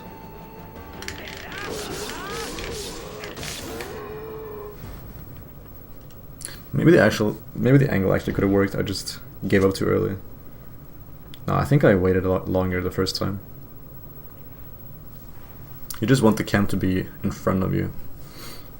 It doesn't save that much time anyway. Like you can just go casually and like dash as Wolflink, you know, kill the guy with the key, pick it up, unlock the door and go in. But it's a bit of a hassle and this is just so much easier. Even though I did mess it up, but I thought I had a wider angle, but I guess it's more precise than that. Just make sure that the yellow target is looking, like on the minimap is looking straight ahead. That it's straight, like the line on the bottom. It's a good indicator.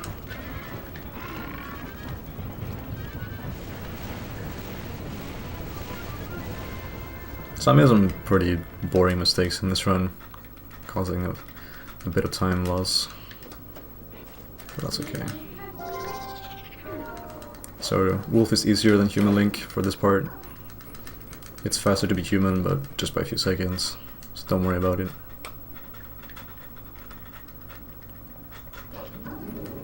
Make sure to space out your B inputs here, so don't press B too quickly. Walk a few steps before you press B again. And this one is a bit precise. You can walk a bit more there if you want to, so you don't bonk and hit the... Oop. And to equip this during the map glitch part. Because if you bonk and hit the gate, then you'll probably drown. Like you'll hit the pit. Also forgot to split for enter AG.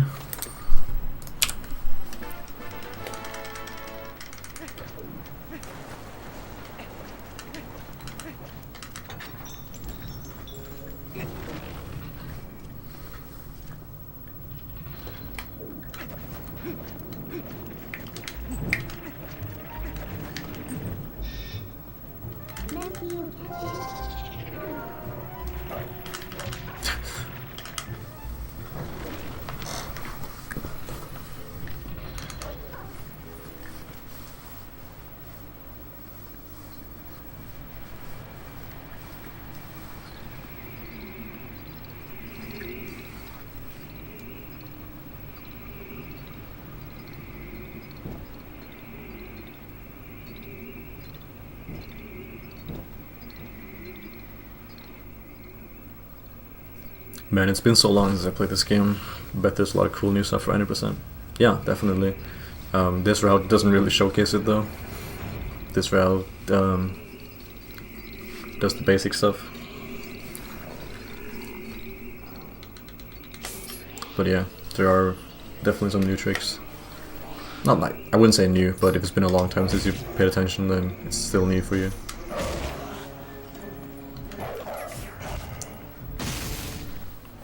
The newest thing will probably be whenever you get clip, not using Epona.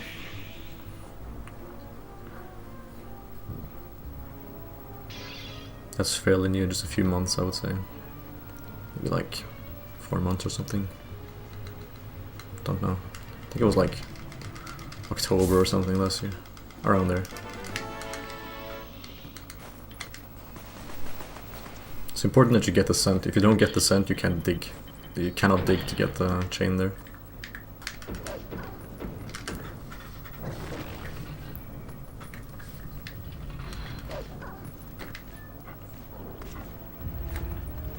Yeah, it's a lot more consistent than new setup.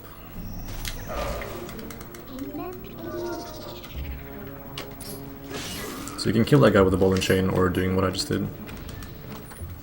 And he drops a red rupee, but I already have 300, so I'm gonna avoid them. Oh, I tried. I thought it was bouncing to the left. And I'm gonna stay human, because this room is much easier to do. If you draw your sword, roll 4 times, hold B release, and defeat these 2 immediately. You can get that hard if you want.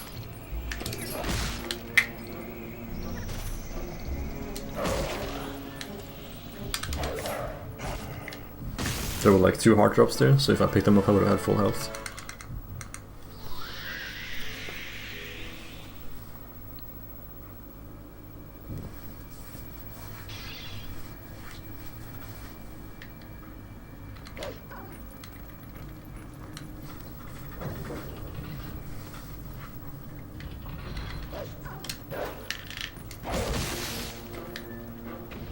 If you don't kill that rat right away, then it can hit you before you manage to push this switch, whatever I just pushed. It's rotating switch. So that's why I prefer to quick spin him.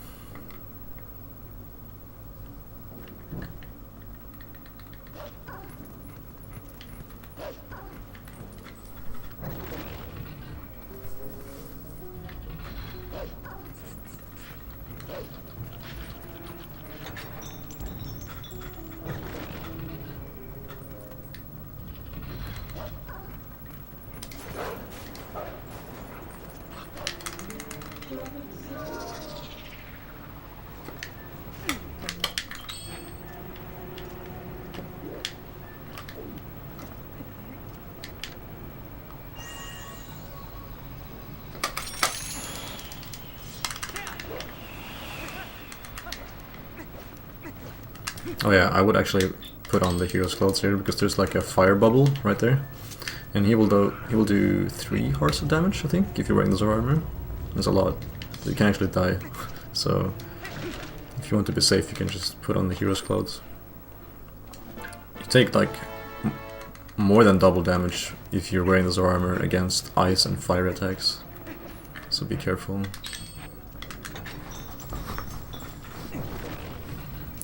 Post skip. You can skip 1 po, but not all 4. I mean, post skip has been found, but it takes like 12 hours to do.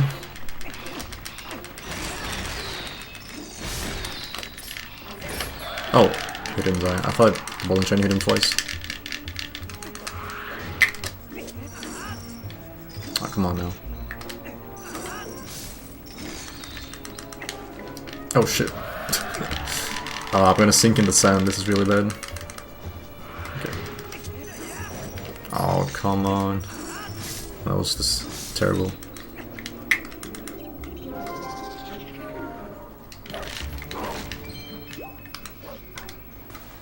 So here another 20 rupees each, so you can get 40 rupees from this room. Or more, because you get a lot of green rupees too.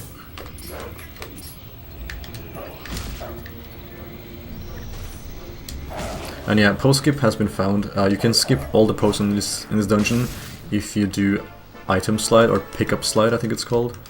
So you pick up a rupee that you haven't picked up before on that save file, and if you have like speed, like if you side up into it or something, and you pick it up right next to the gate. I'm not sure how many hours. Is it like 7? Is it 12? Is it 13? I don't know. But like several hours later, Link will be clipped inside of the gate, and he will pop up on the other side eventually. And that way you can enter without getting any post holes. But it takes several hours to do because Link slides very slowly. So it's not fast for a speedrun at all. But it has been done in low %. And you can skip the first PO by doing this dungeon in reverse order, essentially. So PO 1 skip, and that's been used. That's used in 90% because it's faster by about 40 seconds. I think it's around 40.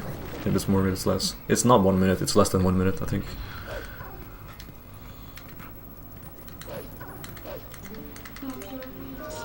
Right now I'm doing the old route.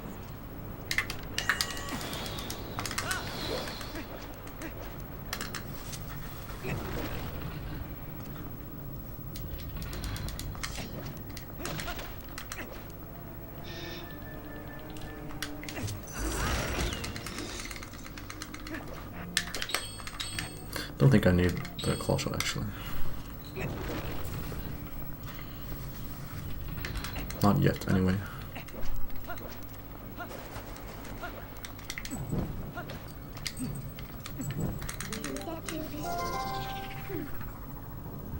And barrier skip has not been found yet, no. Not yet.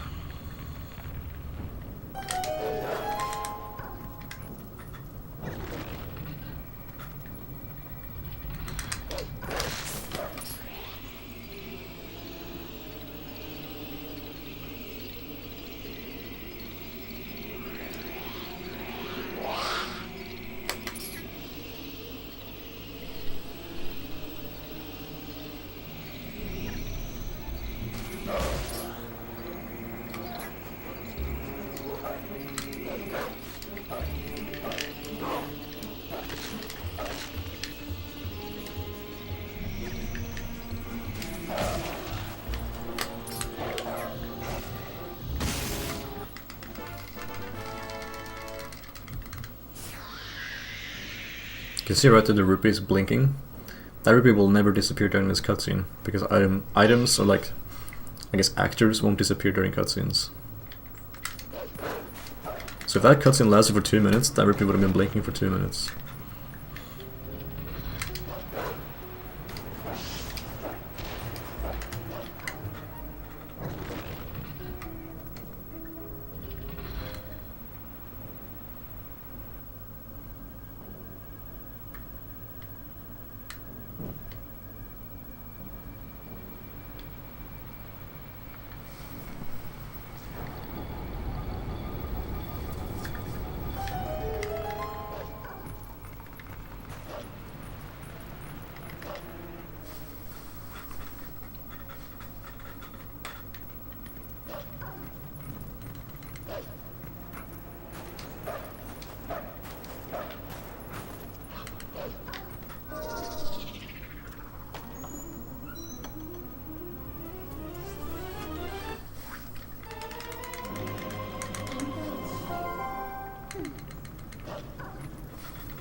Yeah, that bonk is really hard to get, so it's pretty funny when it happens.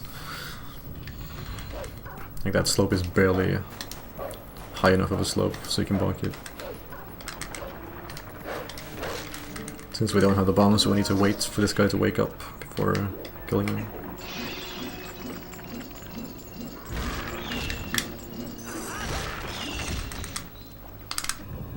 Yeah, I got the roll before the cutscene, so that's good.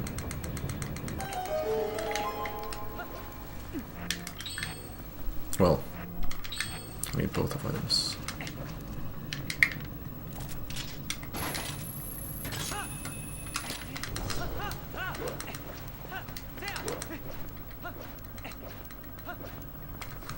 Again, I'm gonna show like things I do. Like there are small things that I can do faster that I would do for my regular 90% speedruns, but I'm trying to use like easier strats as well, not just easier like route options, but also like small differences in fights and whatnot. So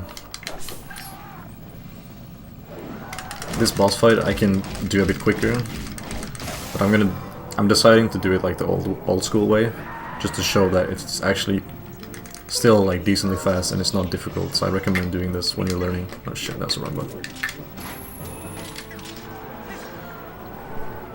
This is what we used to do back in the day.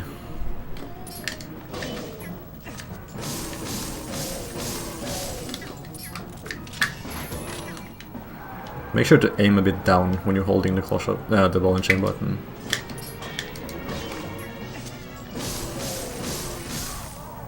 Actually not down, just like when you release target you'll be aiming up, but you want to just be aiming just, you know, with the like horizontally, just with Link's head is looking, which like, how should I describe this? Just like normal, just straight ahead, not up nor not down, just horizontally, just straight forward.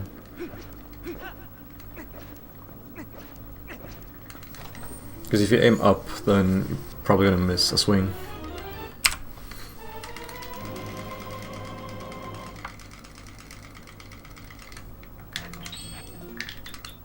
My god.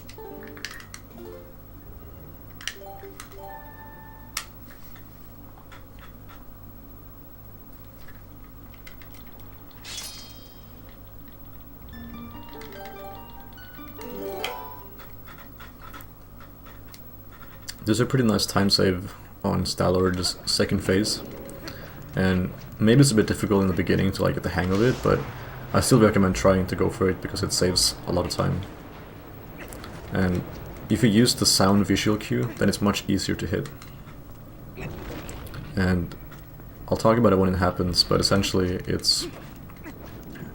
You get on the spinner when you hear Stallord make a sound, and then 1 second later he will be very close to you and you can just immediately press A to jump off the spinner track and hit him, instead of riding all the way up to the top of the platform, like dodging spinners along the way.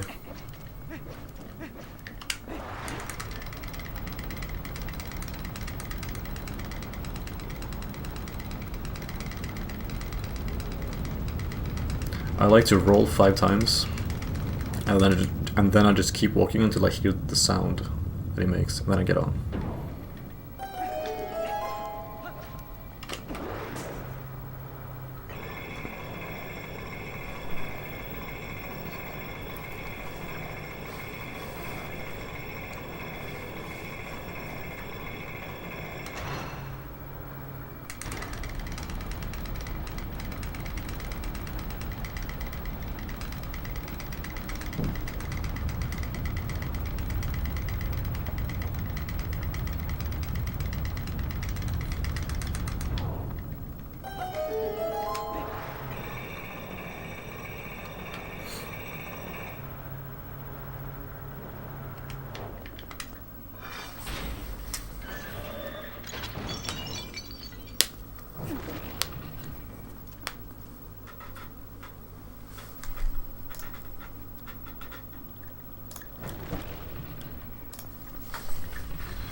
I waited half a second because I couldn't remember which button I had the spinner on.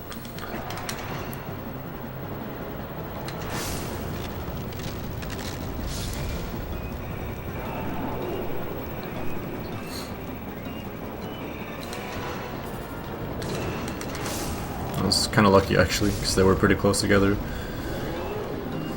Those enemies. Please give me a spawn. Ah, it's too late. I'll use this guy.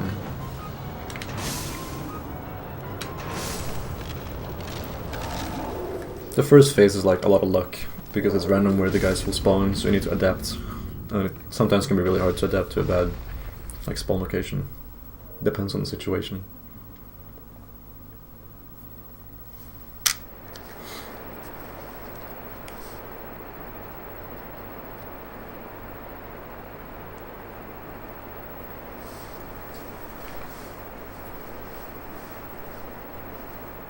Sometimes you can spawn behind the head, so you can't do this like straight line using the spinner that I just did. So that's also luck. Maybe you'll have to like roll around the head and then get on the spinner to reach the center platform. Okay, so I will roll 5 times, and then I will just keep walking until I hear the sound he makes. Then I will get on the spinner and hit him with A as soon as he's close to me. I might still mess it up though, it's a bit tricky, but that's what I want to try to go for.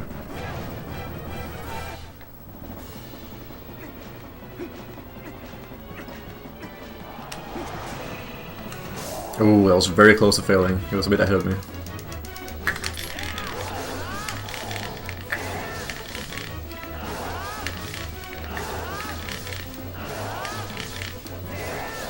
Okay, and this is why it's good to be good at quick spinning. Because if you only get quick spins, I mean, you have some room for error, but if you mess with the quick spins too much and do some regular slashes, then it's like Monka S, you're gonna miss, and like you're gonna miss this one cycle. So make sure that you're consistent at quick spinning for this boss fight. Otherwise, he's gonna get back up, and you need to like ride it to the top of the platform again using the spinner, and yeah, you'll lose like probably 20 seconds or 30 seconds. But if you're good enough at quick spinning, you can one cycle him, so this is why it's good to practice quick spinning, especially with a hit lag. Because when you hit him like multiple times, the game like sort of lags. So you need to be able to quick spin with that in mind. Like it's not going to be the same as if you were just quick spinning just like nothing. So if you're just practicing quick spinning in Hyrule Field or Orlan Village, it wouldn't be the same. Very similar to practicing shield pressure, like shine pressure on shield. If we're talking about competitive melee, if you're familiar with that, it's the same thing. Because when you hit a shield, the timing is a bit different than if you were just to like shine normally without hitting a shield.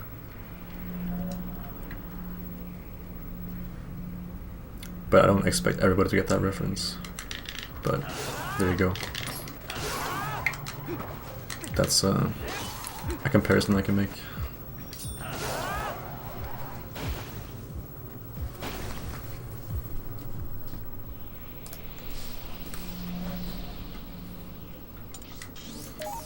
Make sure to zoom in all the way on the map and then press Z, because if you don't ride the spinner up this snake platform thing, then you need to zoom in all the way on the map. Like opponents in the background. You need to zoom in all the way on the map, hit Z, and then you can warp. Otherwise Midnight will say that you need to raise the mirror of Twilight. You don't actually need to raise it. Like later on, after Sit in the Sky, you can still enter Palace of Twilight and complete the game. It's just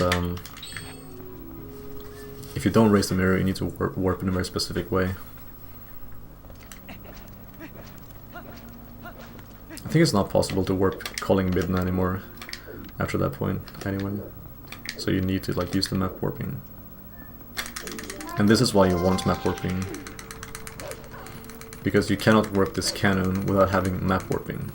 And map warping is different than talking to Midnight warping. Hit B, open the map, zoom in, enable warps, and then warp. And the cannon will be brought with you, you don't have to worry about it.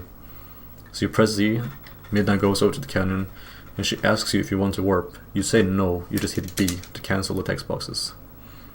And then you open the map, zoom in all the way, hit Z to enable the warps, and then warp to Lake Hylia. And she will bring the cannon with you, so don't worry about it.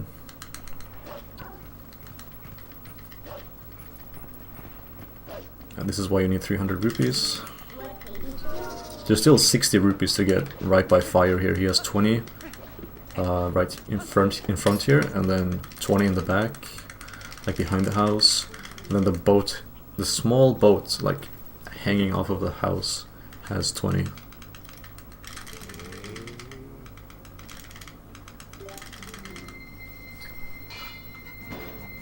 So there's a red rupee, that's 20, another red that's 20, and then there's like two, I think it's 2 yellow rupees in the boat. So that's 10 plus 10, another 20, 20, 20, 20, 60. So we have 60 rupees. So if you're missing quite a bit of rupees, then it's okay, you can still get 60 right here. There's also a chest in the water down here somewhere that will give you 50, I think. But that's a bit out of the way, I would say. But hey, if you need money, you need money, so...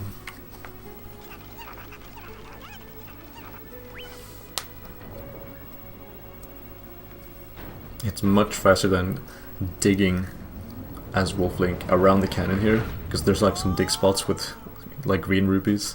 That's very, very slow.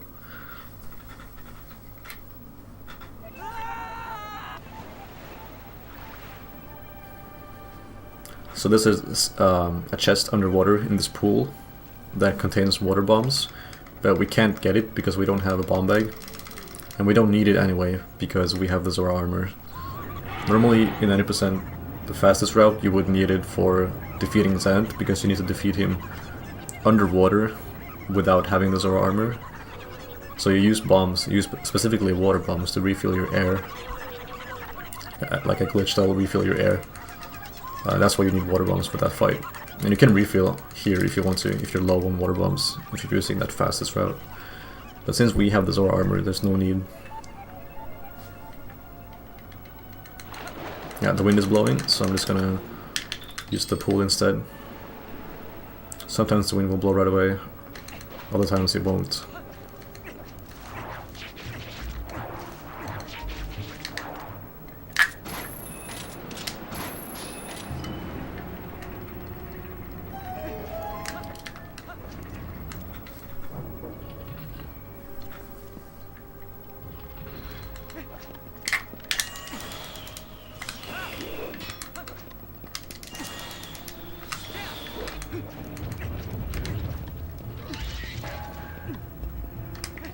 So right here, if you stand like on this spot and turn wolf and just mash A.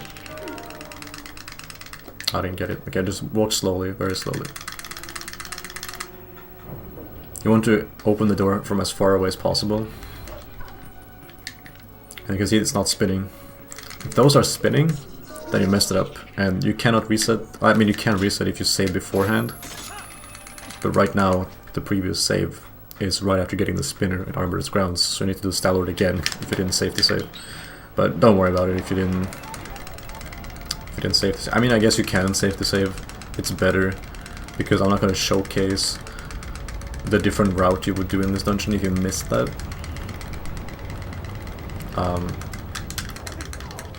But yeah, if you just approach the door very carefully, then you will like skip a trigger that makes those fans spin. So like the fans never start activating. So later on you can just claw shot straight up there and get to the big key early on. And if you stand on that like diamond and then turn Wolflink, even though you're really close to the door, you will like get pushed back. You can just mash A and open the door and it will always work. I was not standing far enough forward though.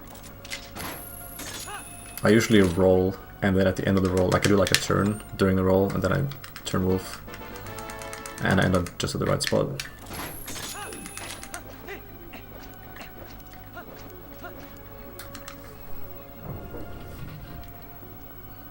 And there's like a cutscene you want to avoid now. It's a cutscene of Argorok destroying this bridge. And if this cutscene doesn't play, then you get a different like save point, I would say. So claw shot up here. Look this way. Press A and then mash B to do like a jump slash. And you go past this trigger. And it's really important later on. Because later on, when we get to the double claw shots, when we save warp, we'll not be at the very like beginning of City in the Sky. it will actually be at the small key chest. So it's a bit faster. We save some extra travel by doing that skip. And we also skip a cutscene, and a cutscene that is unskippable, so it's a win-win.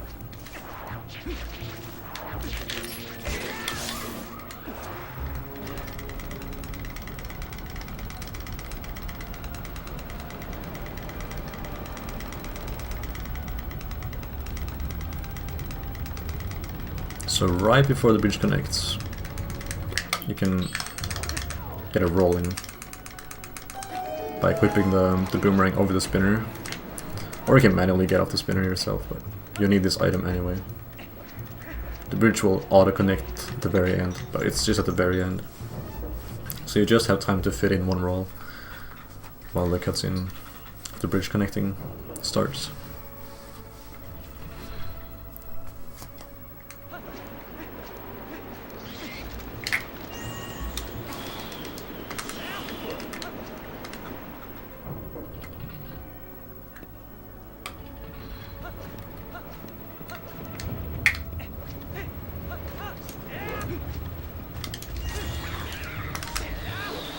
That pot can like make you fall down. You have to be pretty unlucky, but it can happen. So it depends on like, don't go for the next jump right away. Just wait for the pot to be done moving.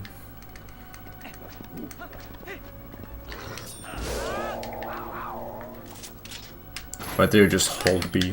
So you charge up a spin attack. There's no reason to quick spin. You can just hold B, and by the time they are on the platform that you're on, then you have finished charging up the spin attack and you can release.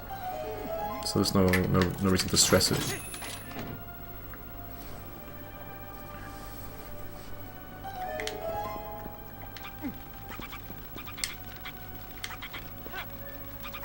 I just stop myself a bit so I don't go too early.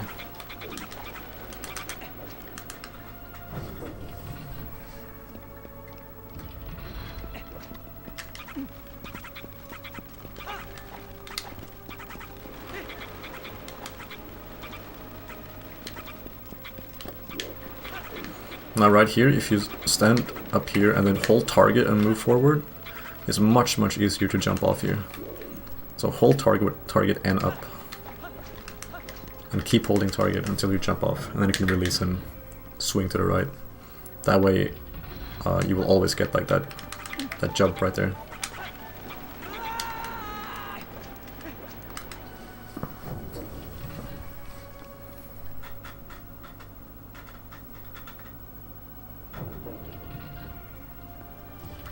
There's a one frame where you can put on the iron boots. Oh, nice. I got them both one frames in this dungeon.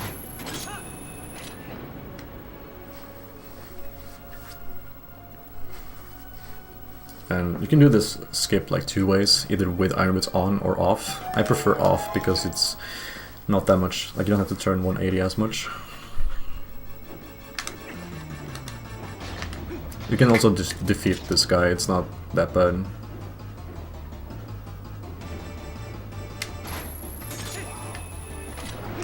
Because this is really precise aiming. It is extremely precise aiming, so you can just defeat the guy if you want to. Just claw shot him, draw him towards you, and yeah, just rinse and repeat. Hit him with your sword.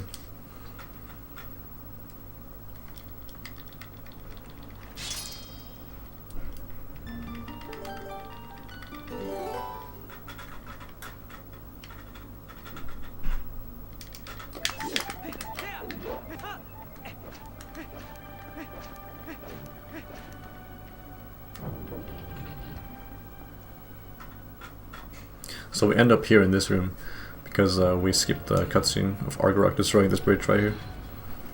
So it's really convenient. But now there's no cutscene anymore. It's gone, so you can just roll up here. Ooh. Nice double grab. It's just random if you get a double grab or a single grab, as far as I know.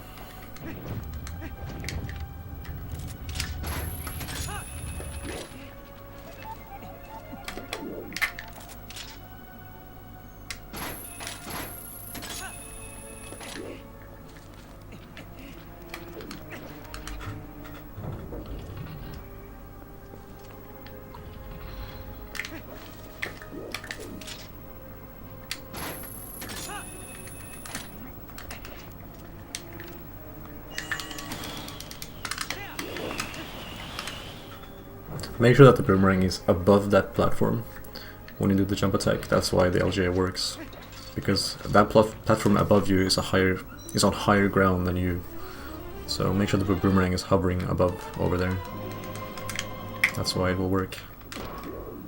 Let's see. There we go. Didn't really land on the fan I wanted to, but it's okay.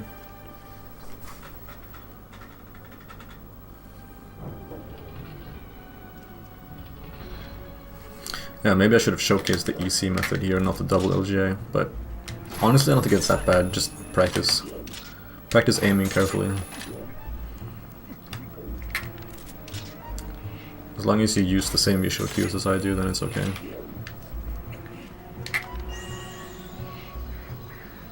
The Cargarok can be a bit annoying. Ooh. Jump really early. Like, jump as soon as you can.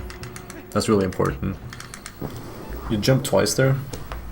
Make sure that you pull out your sword super quickly and jump as soon as you can. For this route, the English version might actually be faster by like a couple of seconds. The reason why I play on German is because there's a bomb bag I usually get, and that bomb bag has really quick text on the German version. But since we don't get that bomb bag in this route that I'm showcasing right now, I think English might have been faster actually. But German is usually around 6 seconds faster than English for any percent if you get the bomb bag.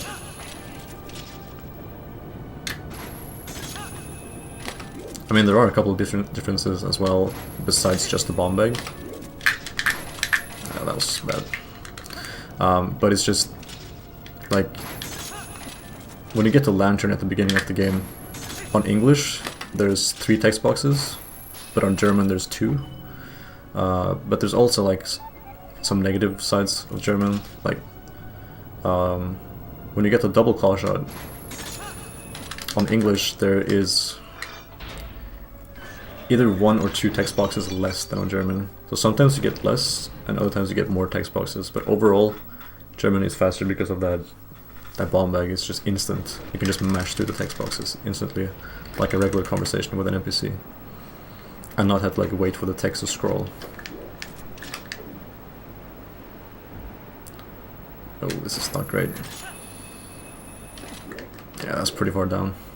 Sucks. But yeah, German would save 6 seconds over English with the world record route, so don't worry about it at all. There's no need to buy the German version just because of that, like European copy. Also, stand on top of this P-hat, otherwise Argorak will do a claw attack instead. It's pretty important, I would say. If you stand like closer to the middle of the area, like his arena, when he's flying around, then he might do like this claw attack. But if you stand on top of that P-hat, he will always do this every single time.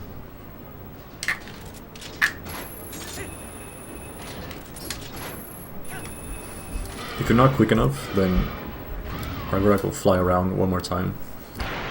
But if you can get up on that pillar quickly, then you can target the tail and shoot right away and like skip like a little, not really a cycle, but he stops flying around the area and you can just immediately put him back down like you just did. So that saves like 15 to 20 seconds probably. But you need to aim very quickly. Is there a big difference in console? No, I don't think so. You can run this game on a GameCube or on the Wii. Most people use the Wii just because it's easier for a lot of things. Like you can run NAS, SNES, N64, GameCube and Wii games on Wii, so people just prefer to use their Wiis. I haven't used my GameCube in ages. Loading times might be slightly slower, but it really shouldn't. Like there's no big deal. If there's a difference, it's very small.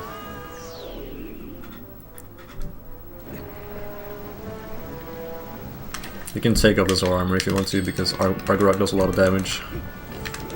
Oh shit. If you're wearing the Zor armor, because it's fire attacks, and like I mentioned before, fire attacks do a lot more.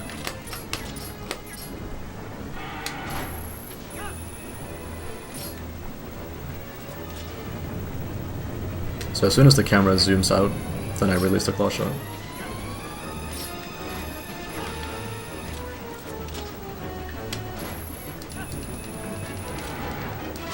This fight is a bit difficult to explain as I'm doing it, but again, this is not a tutorial video, this is just like a run-through. There will be like a more detailed tutorial at one point.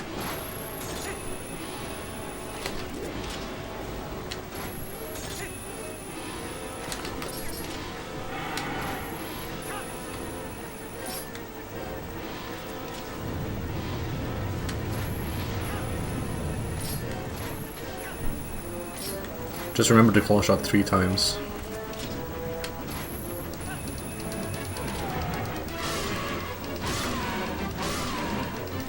And this is now the 3rd cycle, so now we want to claw shot 4 times and do it way different.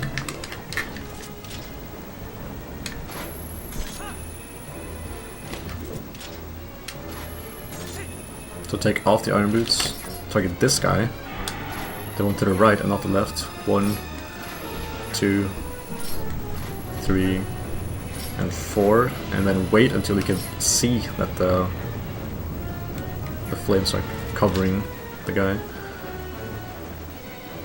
Take them off, aim again, and you need to like hit that snipe at the right time. You only have 1 shot to hit that snipe, like right after the flames stop, and like his animation is like over. Then release a claw shot at the back. And you need to aim a bit up. It's pretty important to aim a bit up.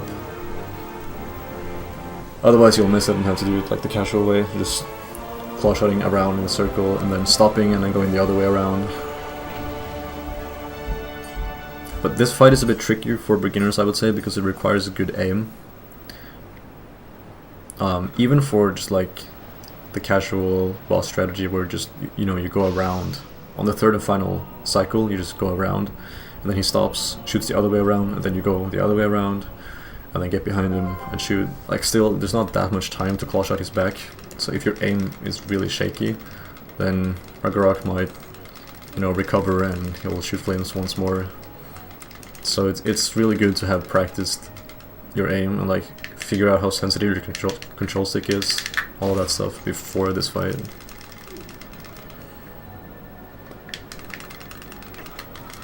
So you actually want to side up to the left there, like you hold control stick left and not right, because the camera is turned 180. So when you hold target control stick left and mash A, you will actually side up to the right instead of the left, just because of the camera change.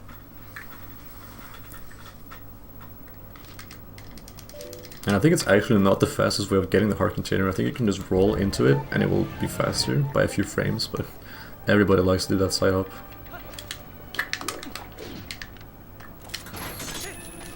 Very important that you put on the iron boots before you claw shot this.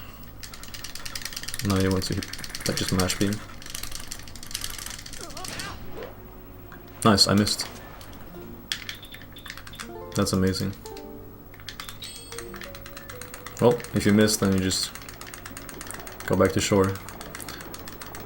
I usually don't mash with my left. I don't think I can warp here because of the... yeah.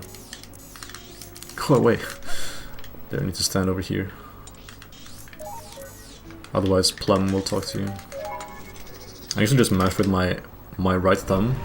Right there I did my left index finger. And I can reach like 14 inputs per second if I use this method.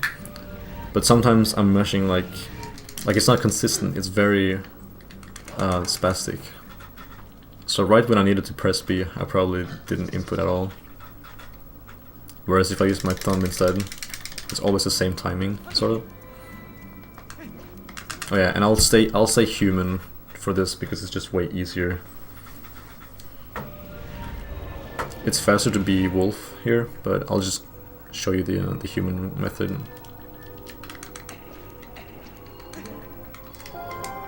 Because Midna takes a while to like talk to you because she's in your shadow and not on your back.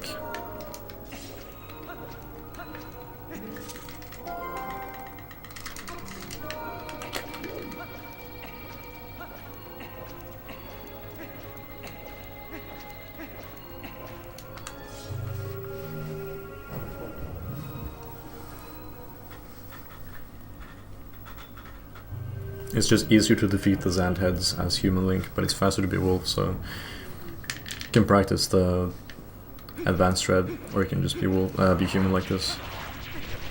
So I recommend doing a jump attack, and then chaining it into a quick spin. So as soon as you leave the ground, you spin the control stick really fast.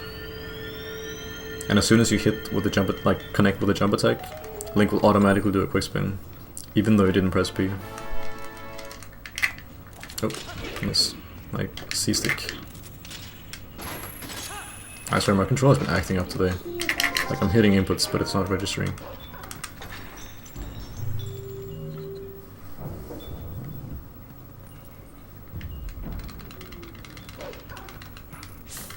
This is what you would do normally. But in order for that B attack to hit properly, you need to keep holding forward and keep holding target for it to hit twice, that is. And then do a midnight charge. It's not really that difficult, but every single new player I've seen on this game mess that up, even though they practice it. And like, they know what they're supposed to do. They always mess it up, every single time. And it's understandable. So that's why I'm just showcasing the human strat first. Because it's not that much slower. It's better than missing the fast strat, you know? Messing up the fast strat is slower than doing the human strat. But right there, since you're already like in the fog, you can't turn human there anyway. Like the fog prevents you, so you have to do it as Wolf there. But you can do 2 jump attacks, and then do a midnight charge. That's much easier.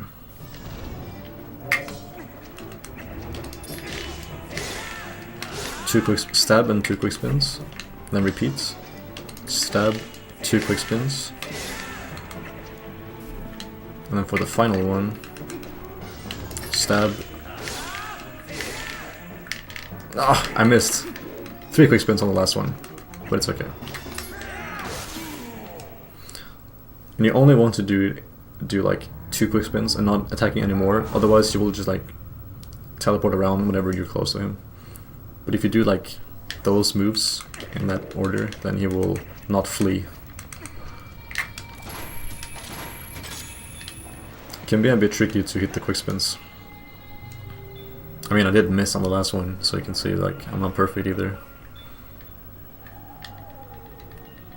And I threw the ball before that cutscene, so the stairs would be raised.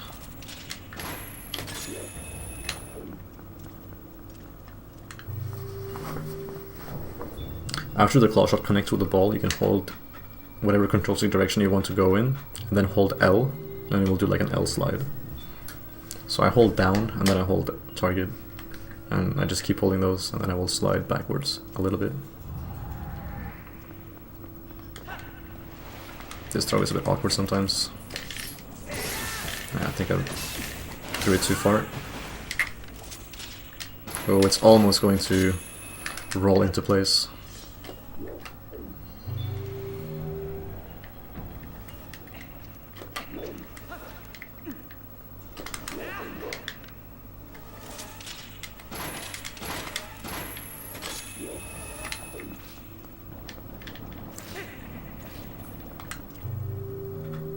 Messed that up a little bit, but it's fine.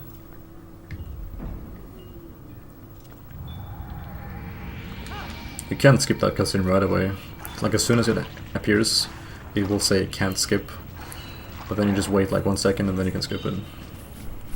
You just wait for the door to like turn red and not purple. I think it's like it starts purple and then it goes to red, and when it turns red, that's when you can skip it. So just wait a bit and then skip.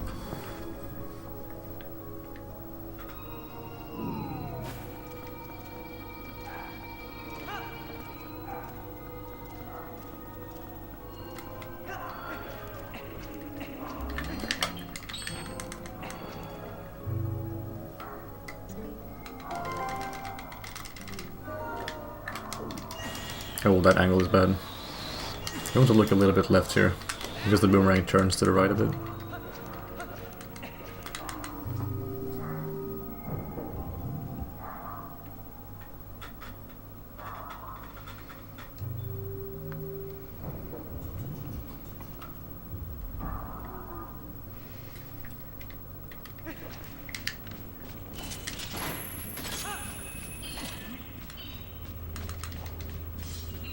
I'm actually gonna wait a bit here, so that these platforms can line up for this guy. If you go right away, then you're probably not gonna make this cycle. So you can wait on purpose there like I did, so that the Zant head doesn't spawn immediately. So it's easier to get him.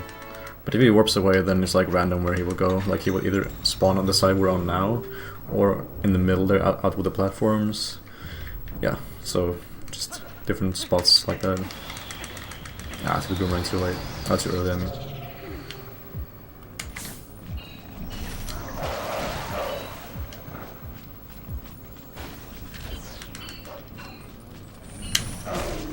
Oh. Target bottom, top right, and then top left.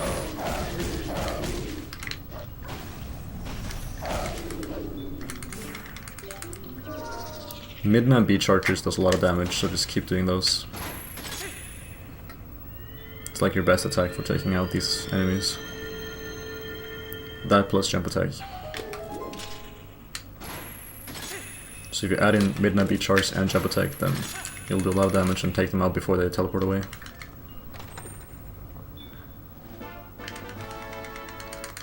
Roll down again against the camera, and then you can just claw shot this a bit closer. There we go. You can do an LGA as well, but it's a bit difficult, so I'm not gonna recommend it.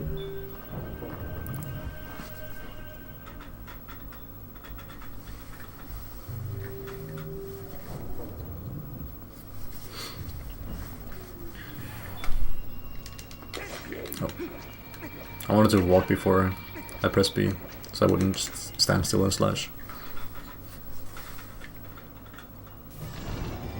The fight is the same as last time.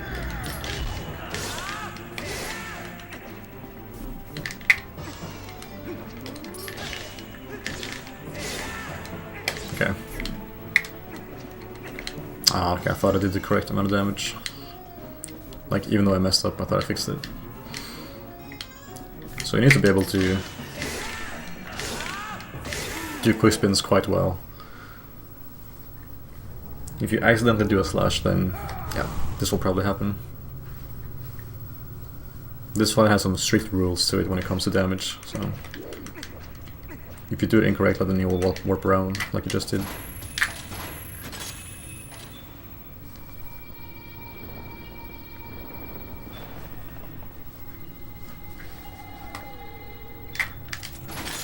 Come to think of it, there is like an old school strat you can do that's a bit easier. But I can't remember exactly the inputs, so I mean I wouldn't really worry about it too much. I think you can be good at quick spinning if you just practice it. Just like take your time and stop in between the spins, that's what I like to do. I spin, hit B, and then wait a bit, and then spin, hit B. Instead of just constantly spinning. I find that to help me a bit. Maybe it won't help you, who knows.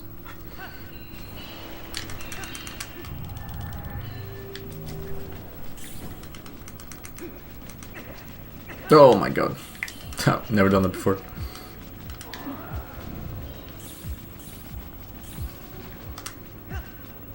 No, dude. Too far.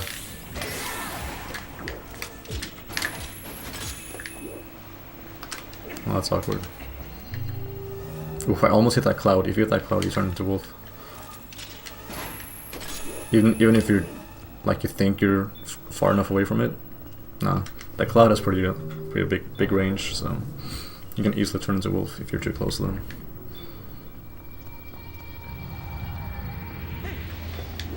Just be really careful with these platforms. Don't fall down.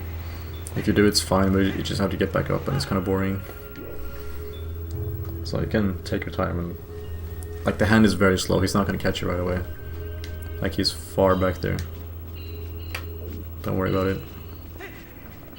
Falling down is just... Oh, it hurts so much, dude. And the ball starts to roll because the ground is not completely flat. It's just a huge mess. I recommend using the C-stick to turn the camera to get a better view when you're doing those jumps. Yeah, just throw the ball. You can claw shot it. You can claw shot it before that cutscene appears. There's like a 1 frame window, but I missed it. I usually mash both A and B, because then I would either throw it or drop it, and I'm fine with both because the claw shot can still reach from the platform. And if I just drop it instead of throwing it forward.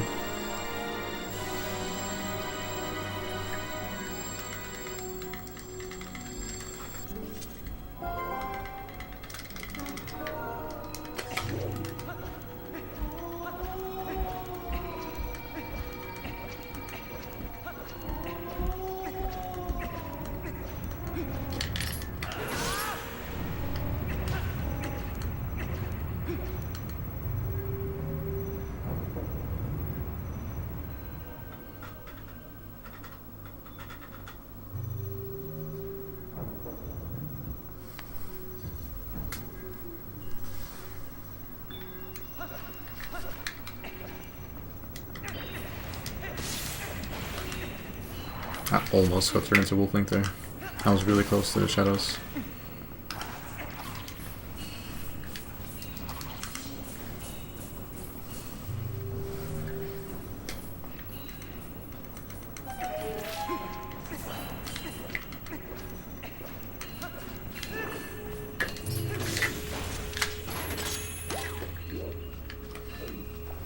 You can do an LGA right here by targeting here and here, and then jumping when the boomerang is in between the wall. But I'm not going to encourage any LGAs, because they save very little time, and it's very easy to mess up.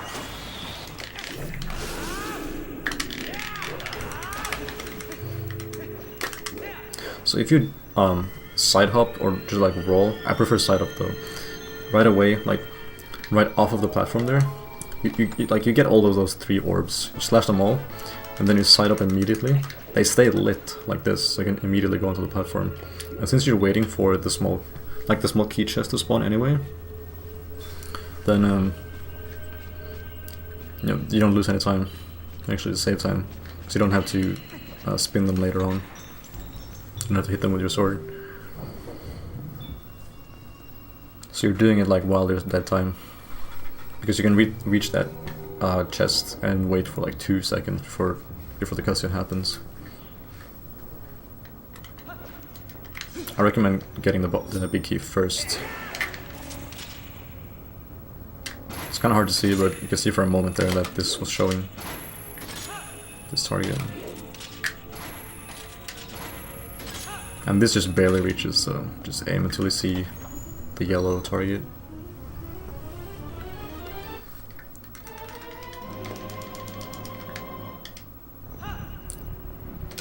Press B before you land. Oh, I still turn into wolf. Really?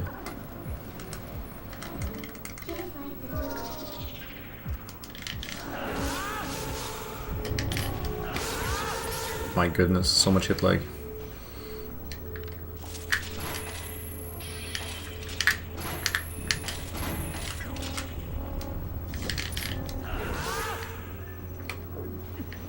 You will most likely get company during this ride. They will probably not hit you though, because this platform is moving and they need to catch up all the time. Wait until the head disappears and then drop down. If you drop down too early, you have to do this ride again. So just wait until he's properly dead.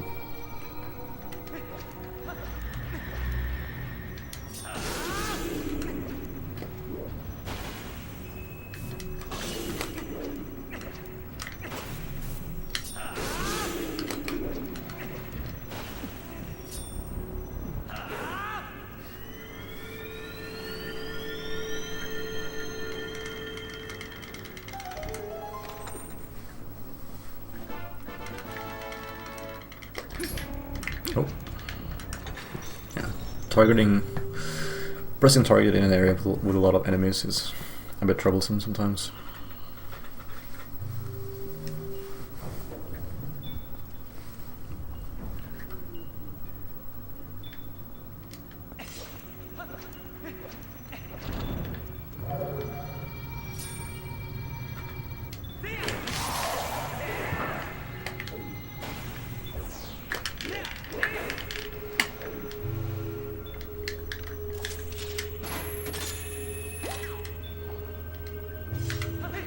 So I'm just gonna take this slow. You can do a trick called earlier platform, which means that you make these you make this one cycle. There's a platform up top that's like moving on its own. It's this one right here, that platform, and you can make it in time so that you are like in sync with that platform cycle. But it's kind of difficult at first, so I wouldn't recommend stressing it. You see the platform is leaving right now. If I was faster, I could have dropped down onto the platform right as it was about to leave.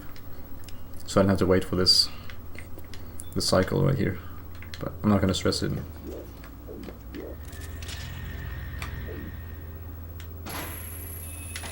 You can close up before you get the yellow target because you're moving towards it.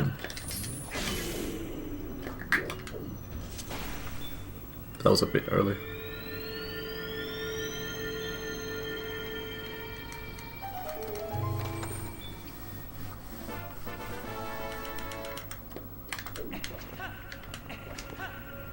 The same here, you can like do an LGA by targeting here or here while you're on your way up. Do like jump attack with the boomerang, so you don't have to wait for the platform to bring you closer. But again, I would not recommend doing any LGAs in Palace of Twilight until you're just good at the dungeon in general, because like messing up an LGA, like okay, getting an LGA saves like 2 seconds maybe 1 second in some cases, it depends. It's like a few seconds. But messing up any big tricks and like dying or like doing any major mistakes in dungeons or with like the big glitches, that loses several minutes usually. Oh yeah, that was one more. I wasn't paying attention. So this is a great spot to refill hearts because these shadow beasts usually drop a heart and you defeat like more than 10. So you're probably gonna get full hearts here. Besides, you have a fairy if you haven't used it already, and there's also like pots outside of the boss door, and I think one of them has a fairy. Usually there's a fairy outside of a boss door. I think the Forest Temple one is not guaranteed, or it's never there, but for Lakebed there's one, and probably one here as well.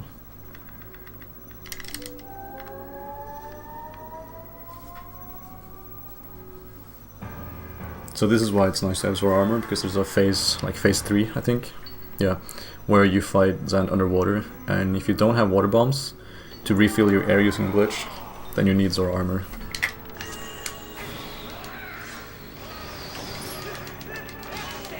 What's important with this fight is that you hit Zant with the last hit of a combo attack. 1, 2, 3, 4. See, I only hit him once there, but it was the last hit of a combo attack. And that does a lot of damage to him, and that like forces him to continue on to the next cycle and next round. Don't fall in the lava here, you will game over immediately if you're wearing the Zora armor.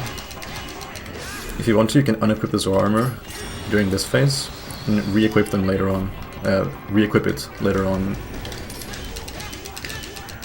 in this phase coming up right now, where we're underwater. I mean, if you fall in the lava here, you will game over and spawn outside of the door, like the boss door. But just make sure to re-equip the Zora armor during this fight.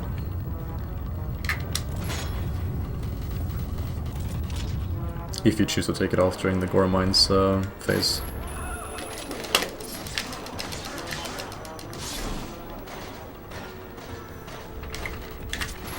You can also get some hearts here.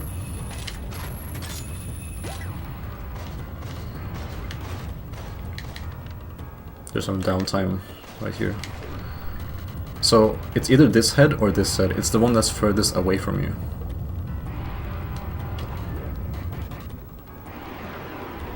So this one was the furthest away from you, right there. He's always going to be in the one that's furthest away from you. So you want those two to like be on your left and right. Look at those two heads, ignore the ones behind you, and then, because there's 4 heads actually. And then just like see which one opens.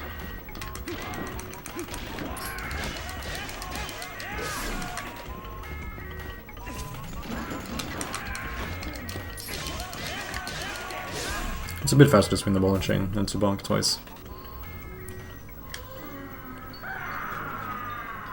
But I didn't do it optimally though, I can do it even faster.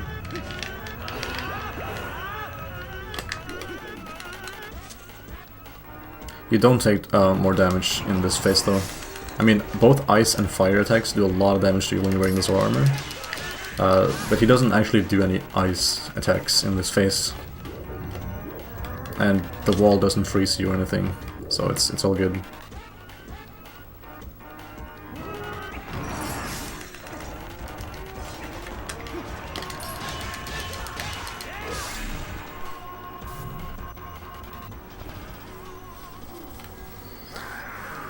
Now, there's an advanced strat here that I'm going to do, because I don't think it's that hard, and it saves a lot of time. Just hold target and up, and don't press B until you see the background there. Those two like pillars falling down. Down, down, up, target and release. Release this. Oh. And then once more hit him with a combo attack. Ah, I missed. Oh, I hit him twice. That's terrible. I hit him twice with a slash attack. That's really rare. You can just target him normally and do like this. But again, like those first 3 hits don't actually have to hit him. It's only the final hit that needs to hit. Yeah, so SVA has a really good video on this. But you hold target and up, and when you see like on the left or right side of the screen there's a pillar that falls down. When that pillar falls down, then you want to mash B. Don't press B too soon. You can get that heart continue if you want to, but you have plenty of hearts, there's no need. If you want to get it, you can claw shot it actually, since it's all the way up there. It's faster than rolling up to the heart container. Because the claw shot can actually claw shot regular hearts, heart pieces, as well as heart containers. I'll turn wolf pretty quickly here, so that Midna will talk to you on your back. It's a bit faster. And you're going to warp anyway. And when you warp you turn wolf, so you skip that animation if you do it now.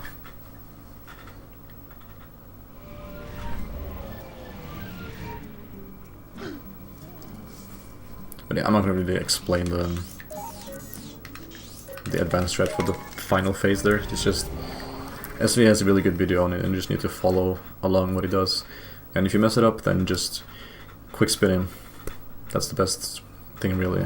I mean, the absolute best thing is to get the end hit of a combo attack, but it's kind of difficult to hit sometimes.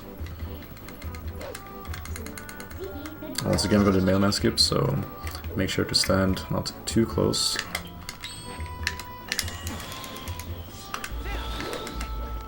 The boomerang was like on the other side of the fence there, that's why it worked. Now the only problem about not getting a real bomb bag is that you don't have bombs for Hyrule Castle, and there are a couple of strategies you can use with bombs that save a nice amount of time. But since we don't have them, we just need to do something else instead.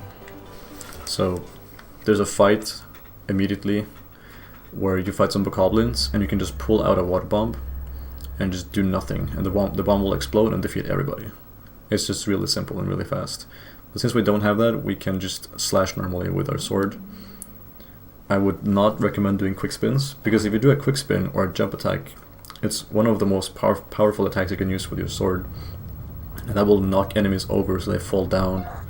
And when they fall down and are laying on the ground, they're invulnerable until they get back up. So that's a nice time waste. Even though you do a lot of damage to them, it's faster to just do regular sword slashes. So I'm gonna do that for the first fight, and there's also like a Danalphos fight. And they have armor, so it's a bit annoying, but if you look, if your back is facing them, not completely, but you're looking like away from them, 90 degrees away from them, and then you use your sword just regular B slashes, not doing combo attacks, not pressing quickly, but just slowly, you can actually hit them, even though they're looking at you and they're like ready. they're not ready. They will take damage. They will only block your attacks if you're facing them directly. If you're staring at them and trying to hit them with your sword, they will block you. But if you're just like looking a bit away, like 90-degree angle away, and then hit B, then they won't see it coming or something, so they'll take damage. And that's the fastest method to defeat them, since you don't have bombs. Otherwise, you could just throw a bomb at them and they will explode immediately. So that's why it's nice to have bombs during Hyrule Castle. But for this route, we chose to not get it because it's a bit faster. Just otherwise, we have to like swim out of Lake Bed and warp again and save the Goron, and it's a lot of extra stuff. We don't need it because we have the Zora armor. It's like if you have the Zora armor, then you don't need bombs. If you don't have the Zora armor, then you need bombs. That's how it is. You need either or.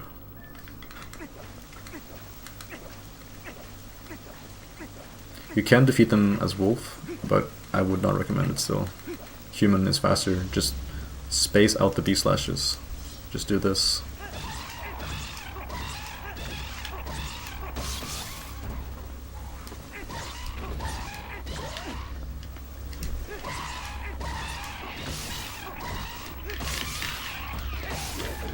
Like that.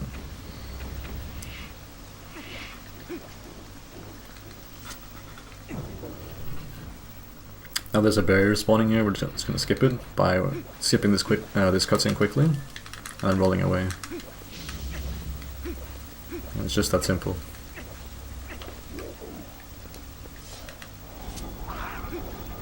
Ignore these guys. Just no need to fight them. They don't do anything, and they'll lose track of you pretty quickly as well.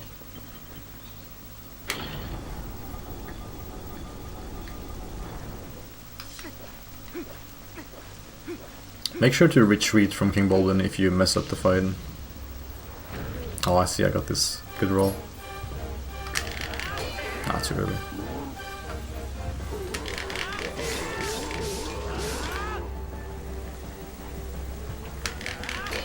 Ah, come on. You can also do this.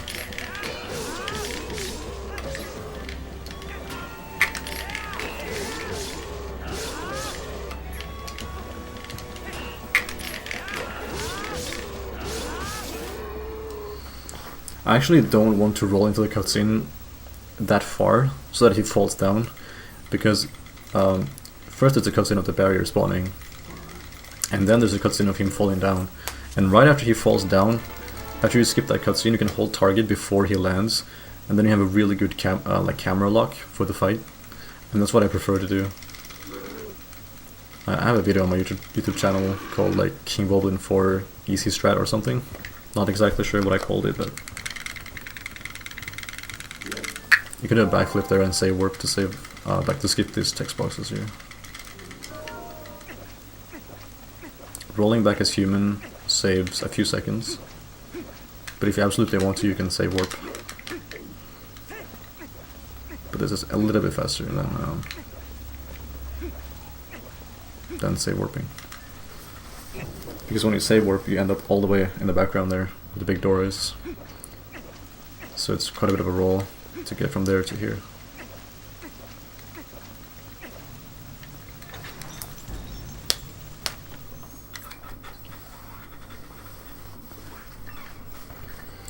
This barrier skip has to be skipped a bit quicker. Like, that needs to be skipped very quickly. Just mash start. If you pause the game, it's okay. Just keep mashing start.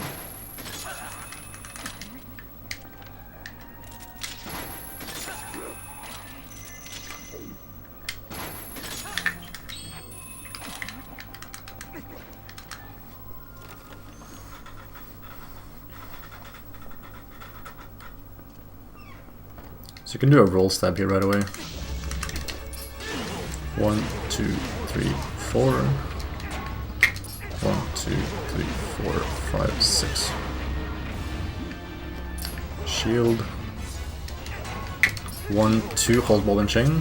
1, 2, throw. Pretty simple. It's just a lot to remember, I suppose. A lot of steps. But the timing is not that bad. As soon as you hit him twice, then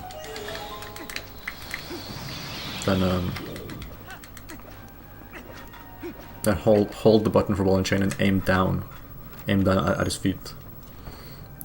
So let's see. We need a lantern. I would equip bombs here normally, but we don't have bombs, so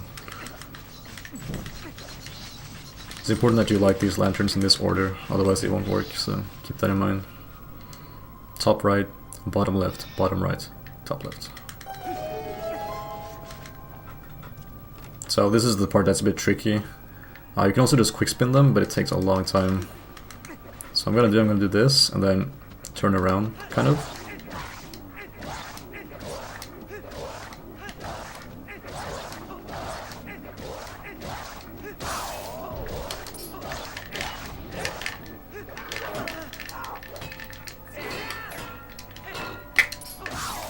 Yeah, I knew he was really low on health, so I just want to do a quick spin to finish him off. Because quick spin does more damage, and as long as he's gonna die from it and not just get knocked down and have to wait for him to get back up, then it's faster. But I missed the quick spin timing. Whip the claw shots. Throw the boomerang and then use the claw shot. And if you want to be cool, you can use this. Yeah, I messed it up. It's pretty tight timing.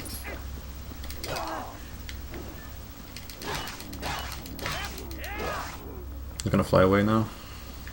Oh, okay, no, never mind. Oh, there we go.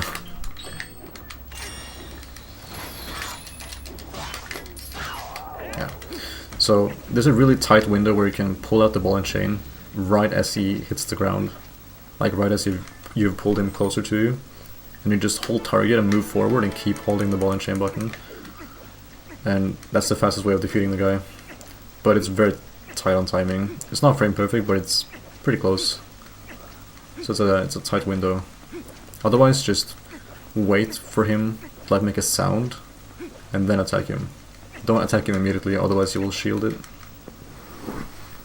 I see a lot of people, they claw him down, and then they target him and they just hold forward and mash B to like hit him.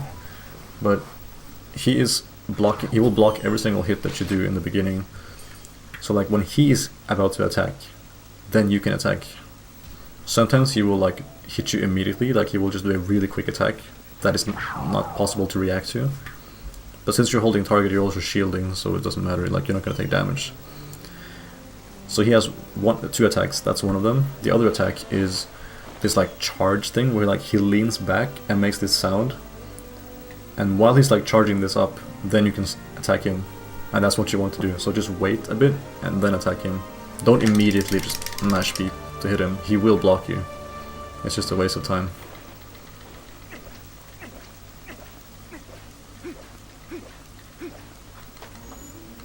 What sigil is printed on the wooden shield? It's the sigil of a goat that represents Orlon Village. Yeah, the ball and chain window is a bit tight. It's like... I'm not sure if it's 2 frames, it might be 3 frames. But I think it's 2. It's definitely not 1 frame, but it might be 2 frames actually. So you don't really have that much window of opportunity. Keep rolling, just mash A. Otherwise those rats will get you.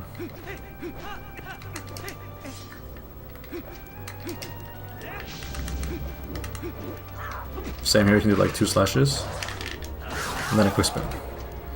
Except this time you can quick spin them.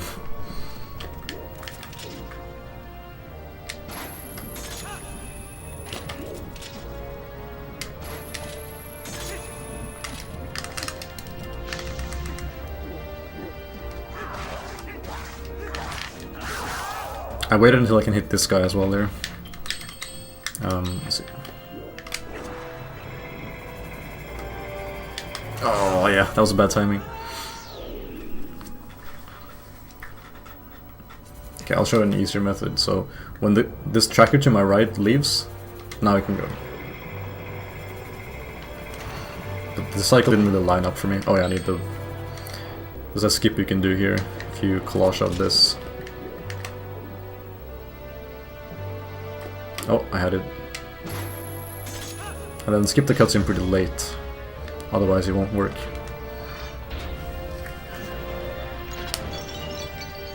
I always thought the wooden shield had Midna's face printed on it. That would have been cool. Nah, but it's a goat. I can see why you can think why you thought that.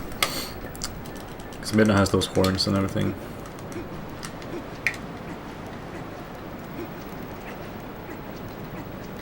So I equip the ball and chain. I'll actually put them on X, because I prefer the X button.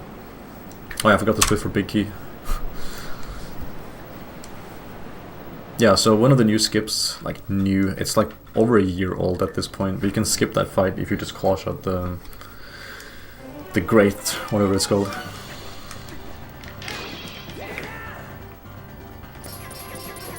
This is just RNG. You want this kind of attack. Also, if you use up your fairy already, there's another fairy you can get here. But I already have a fairy in my bottle, so... And I only have one bottle, so I'm good. Just block this. Whenever she does this charge attack, like flies towards you, just hold target and let her hit you with... Like, let her hit your shield. Like this. Otherwise, it's gonna take longer for her to finish her attack.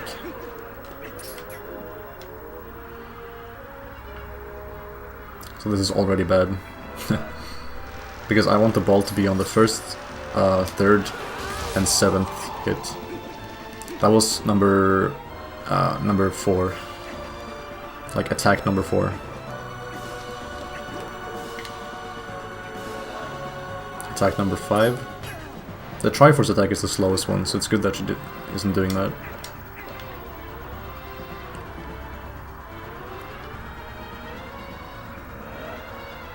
Number 6. So far it's pretty good actually, because I haven't gotten a Triforce attack.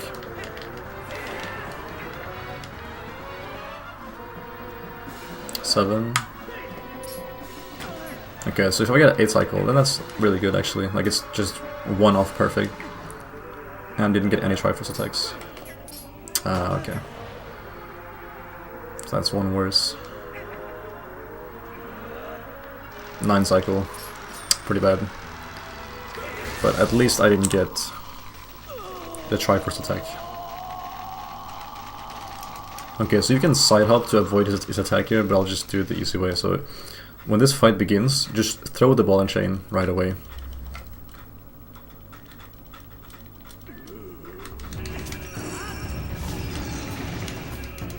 And then do a jump attack. 1, 2, 3, 4. 1, 2, 3, 4. So you want to do 4 hits that will not be a combo, just regular slashes, like this. 4 of those. And then you want to do a regular combo attack with 4 hits. Throw the ball and chain. And you're safe from damage. 1, 2, 1, 2, 1, 2, 3, 4. It's really important that those first hits are not a combo attack. You only want regular spaced slow slashes. And after those 4, then you can start doing those the regular combo one. And if you do the fight like this, you can just hit B, like dash and hit B right now. Like that. To defeat him.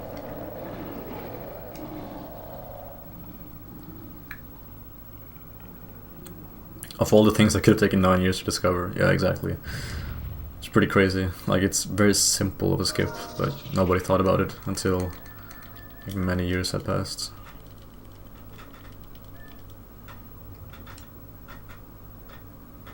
It was just way too much fun to ride the spinner into the cutscene because it has so much speed.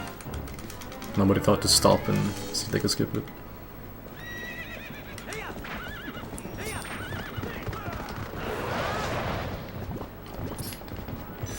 It's important to allow Ganondorf to slash and then avoid the slash. Otherwise he will not be ahead of you.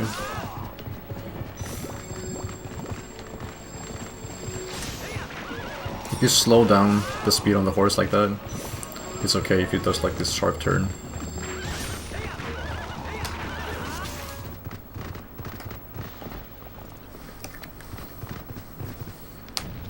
Zelda can miss her shots if he does like a sharp turn, but you can move the control stick to get a new camera angle and don't dash, like if you don't dash on the horse.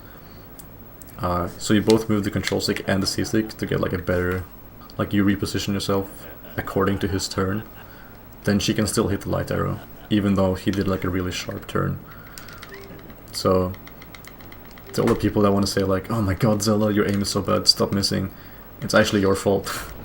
Like, yeah, you got bad luck if you got like if you did like a really sharp turn, but it usually happens, so you need to be ready for it. If you just use the C-stick, then you can make sure that the arrow hits him, even though he did like this maneuver to get away. It's all on you still. You can fix it.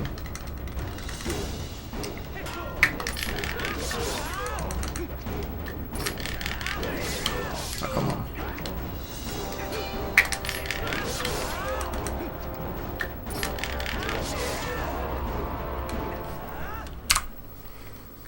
Oh no, I should have been 1 second faster, dude. 3:37:37 would have been cool.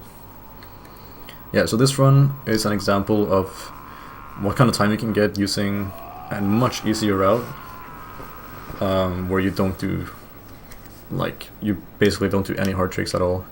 The hardest trick would probably be Early Master Sword, but that's so easy to grind. Apart from that, we have getting the claw shot without dying. I mean, I don't think it's difficult to stay alive, just take it easy, just know what you're doing. If you're watching a video like beforehand, then you know what to do. Don't allow the toad to crush you.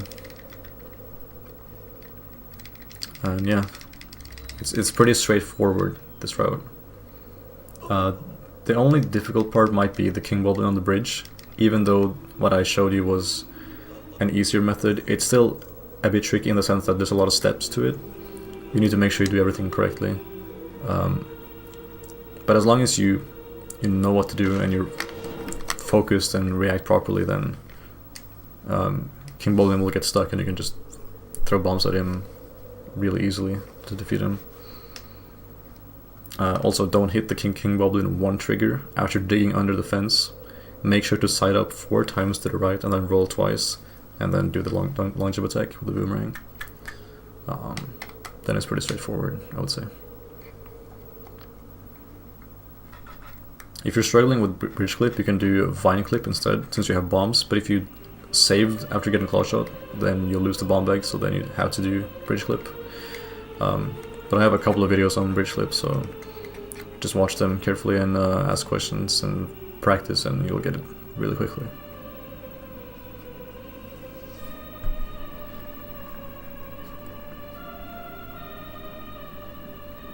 And yeah, that concludes this run through of the easy route. I'll put this on YouTube, and I'll link it in the document. I didn't play that well, honestly. It was a bit sloppy. Some segments I was messing around a lot. Like, I warped to the wrong place, I went the wrong way. So make sure that you read this route carefully when you're doing it, especially if you're used to watching speedruns of the fastest route. This might be a bit, like, tricky to follow. But everything is very clear, just make sure you read properly. What else? I wasted a few minutes, like just a few minutes of mistakes from me. But apart from that, this route is like roughly half an hour, a bit over half an hour slower than the fastest route. Between 30 to 40 minutes. And that is a lot of time. But this is very easy to follow compared to the fastest route. The fastest route does a lot of hard stuff, and it might take you like fucking 5 hours to do one trick, to like learn how it works and get it consistently.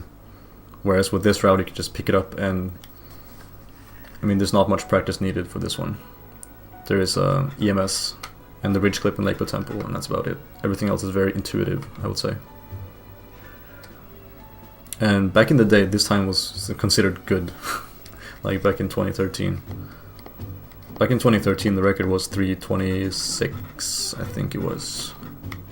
No, 3:22 was it. And if you got a time like this, then it was like, oh damn, you're pretty good at this game. I'm not sure what this route, like what kind of time you can get with this route. I did make like a few mistakes that cost a bit of time, but not too sure. Maybe like 3:30. I don't think it's up 3:30, but 3:33, 3:34, maybe something like that. It's around 3.5 hours, pretty accurately. So that's the kind of time you can expect to get with this. But what this route allows you to do is to finish runs easily. There are not many run killers. I wouldn't say there are any run killers actually.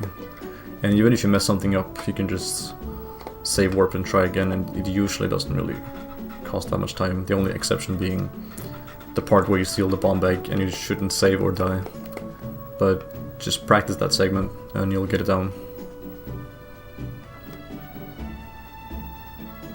And finishing runs is a motivating factor for new players, I think. Having new players being stuck at Gorge Skip for hours and like having the timer reach like 2 hours and they're still not past Gorge Skip is extremely demotivating, and it's not healthy for the learning phase. So that's why I would recommend doing a route like this. You can make small changes to this route if you want to, but make sure that you don't skip important things like taming Epona and getting the claw shot, things like that. Hey Torp, yeah, it's safe to say it's like 20-30 minutes slower. I did make a few minutes of mistakes, like I got like third try EMS and I warped to the wrong place once. During the escort I took it really safe, so I lost like a few minutes, but I don't know, I didn't feel like I played too well, but I guess I did play it like, I played good enough, but definitely a few minutes of mistakes. This could have been like a lower 330, but I don't think sub 330 is possible with this. I don't think so. Not if you use the strategies that I showcased.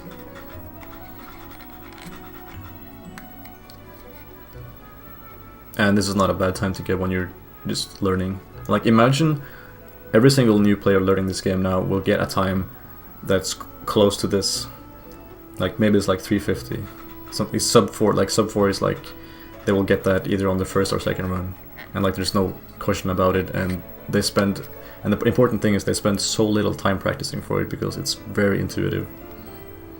And then because they are able to finish runs so more often and so much quicker, they will get motivated to learn more harder tricks and glitches that you can use, that you use for the faster routes. So maybe like people will do like a few runs with this route and then realize like, okay, I'm actually like reaching my limit with this route, but I'm feeling much better at the game in general. So let me try sword and shield skip, let me try Gorge skip. And since they have some experience because they've done this route a few times, then those tricks will be easier to learn because they just have more control of their character. They know just like how the boomerang is thrown. They know like small things like that because they've just been playing the game and having fun. So they will try out harder stuff, and then I can guarantee they will succeed much quicker than somebody who is brand new and just jumps straight to the hardest route and the hardest tricks right away. Because they will just have more control and more experience if they've done a few runs with this route, like beforehand. So I think it's very healthy for new people. But then again, you are welcome to just do the fastest route and grind those hard tricks. But this is a lot more natural, I would say. So I recommend starting with this one and see how you like it. The game is so loud. Like start with this, see how you like it, and then if it's too easy for you, then that's great. Then just jump onto the world record route, you know. If it's too hard, then keep doing this route. Keep practicing the things you do here, and like dungeon practice will probably be the most important. Because like there aren't that many tricks in this run. There's a very limited amount of tricks in this route, so it's more just dungeon practice. What you will save the most time on using this route is probably just being better at knowing which room to go into in a dungeon and like how to do that room. Oh yeah, I remember this room. I'm supposed to do this and then do this. As soon as you like realize those things, I'm like, oh yeah, and it's important that I don't do this, because if I do this in this room, then I might like take damage or I might like lose some time because of this enemy. When you start to think about like room after room and you start to remember all of it, then you will save a lot of time. And after you have done that for a while, then You might think, oh, okay, this route is actually pretty easy. I'm not really struggling. I'm not really stuck. There's no trick that I'm stuck at. Like, I can complete runs pretty easily and still get a time that's like, if it's not a PB, then it's still like not far behind. And at that point, you can decide to do a more difficult route to get a better time. Because this route does lose like half an hour, I would say. Maybe more.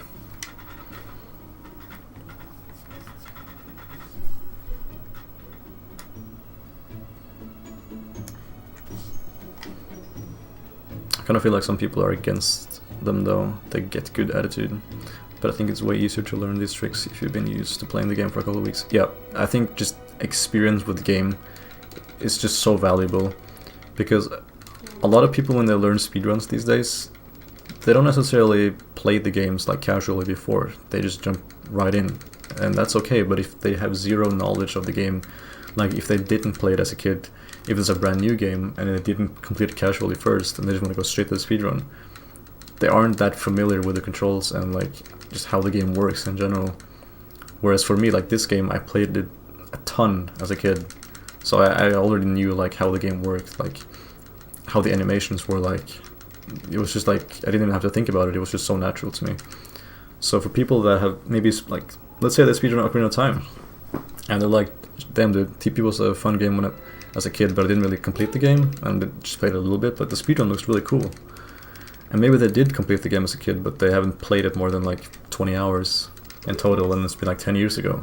Then they're gonna struggle with the controls. It's like, whoa, this is really different from Ocarina of Time. They need to get used to it. And this kind of route allows people to get more used to the controls, the mechanics, and not focus too heavy on like the insane glitches. And some of them are pretty hard to pull off when you don't have good control of your character. Like Gourd Skip is pretty hard to do when you can't aim. So that's why I recommend using this route to familiar yourself with the game and the run. Even though this is quite a bit different from the fastest route, it still does a lot of the same things. And as soon as you're past Lakebed, it's very similar to the fastest run route. So you're not gonna see, like, it's not gonna be way different.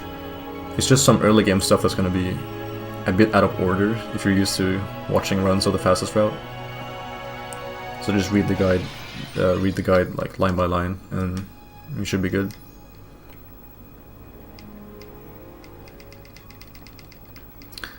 Like even if someone has just come from another Zelda game, they learn it way faster. Yeah, exactly.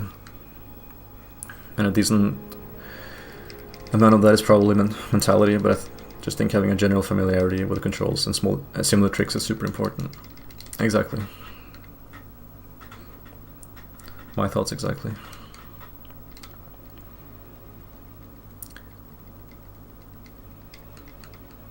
Yeah, so I think I've said everything I wanted to say. If there's anything else, go to discord.gg/TP and just ask questions about specific tricks and yeah, that sort of thing.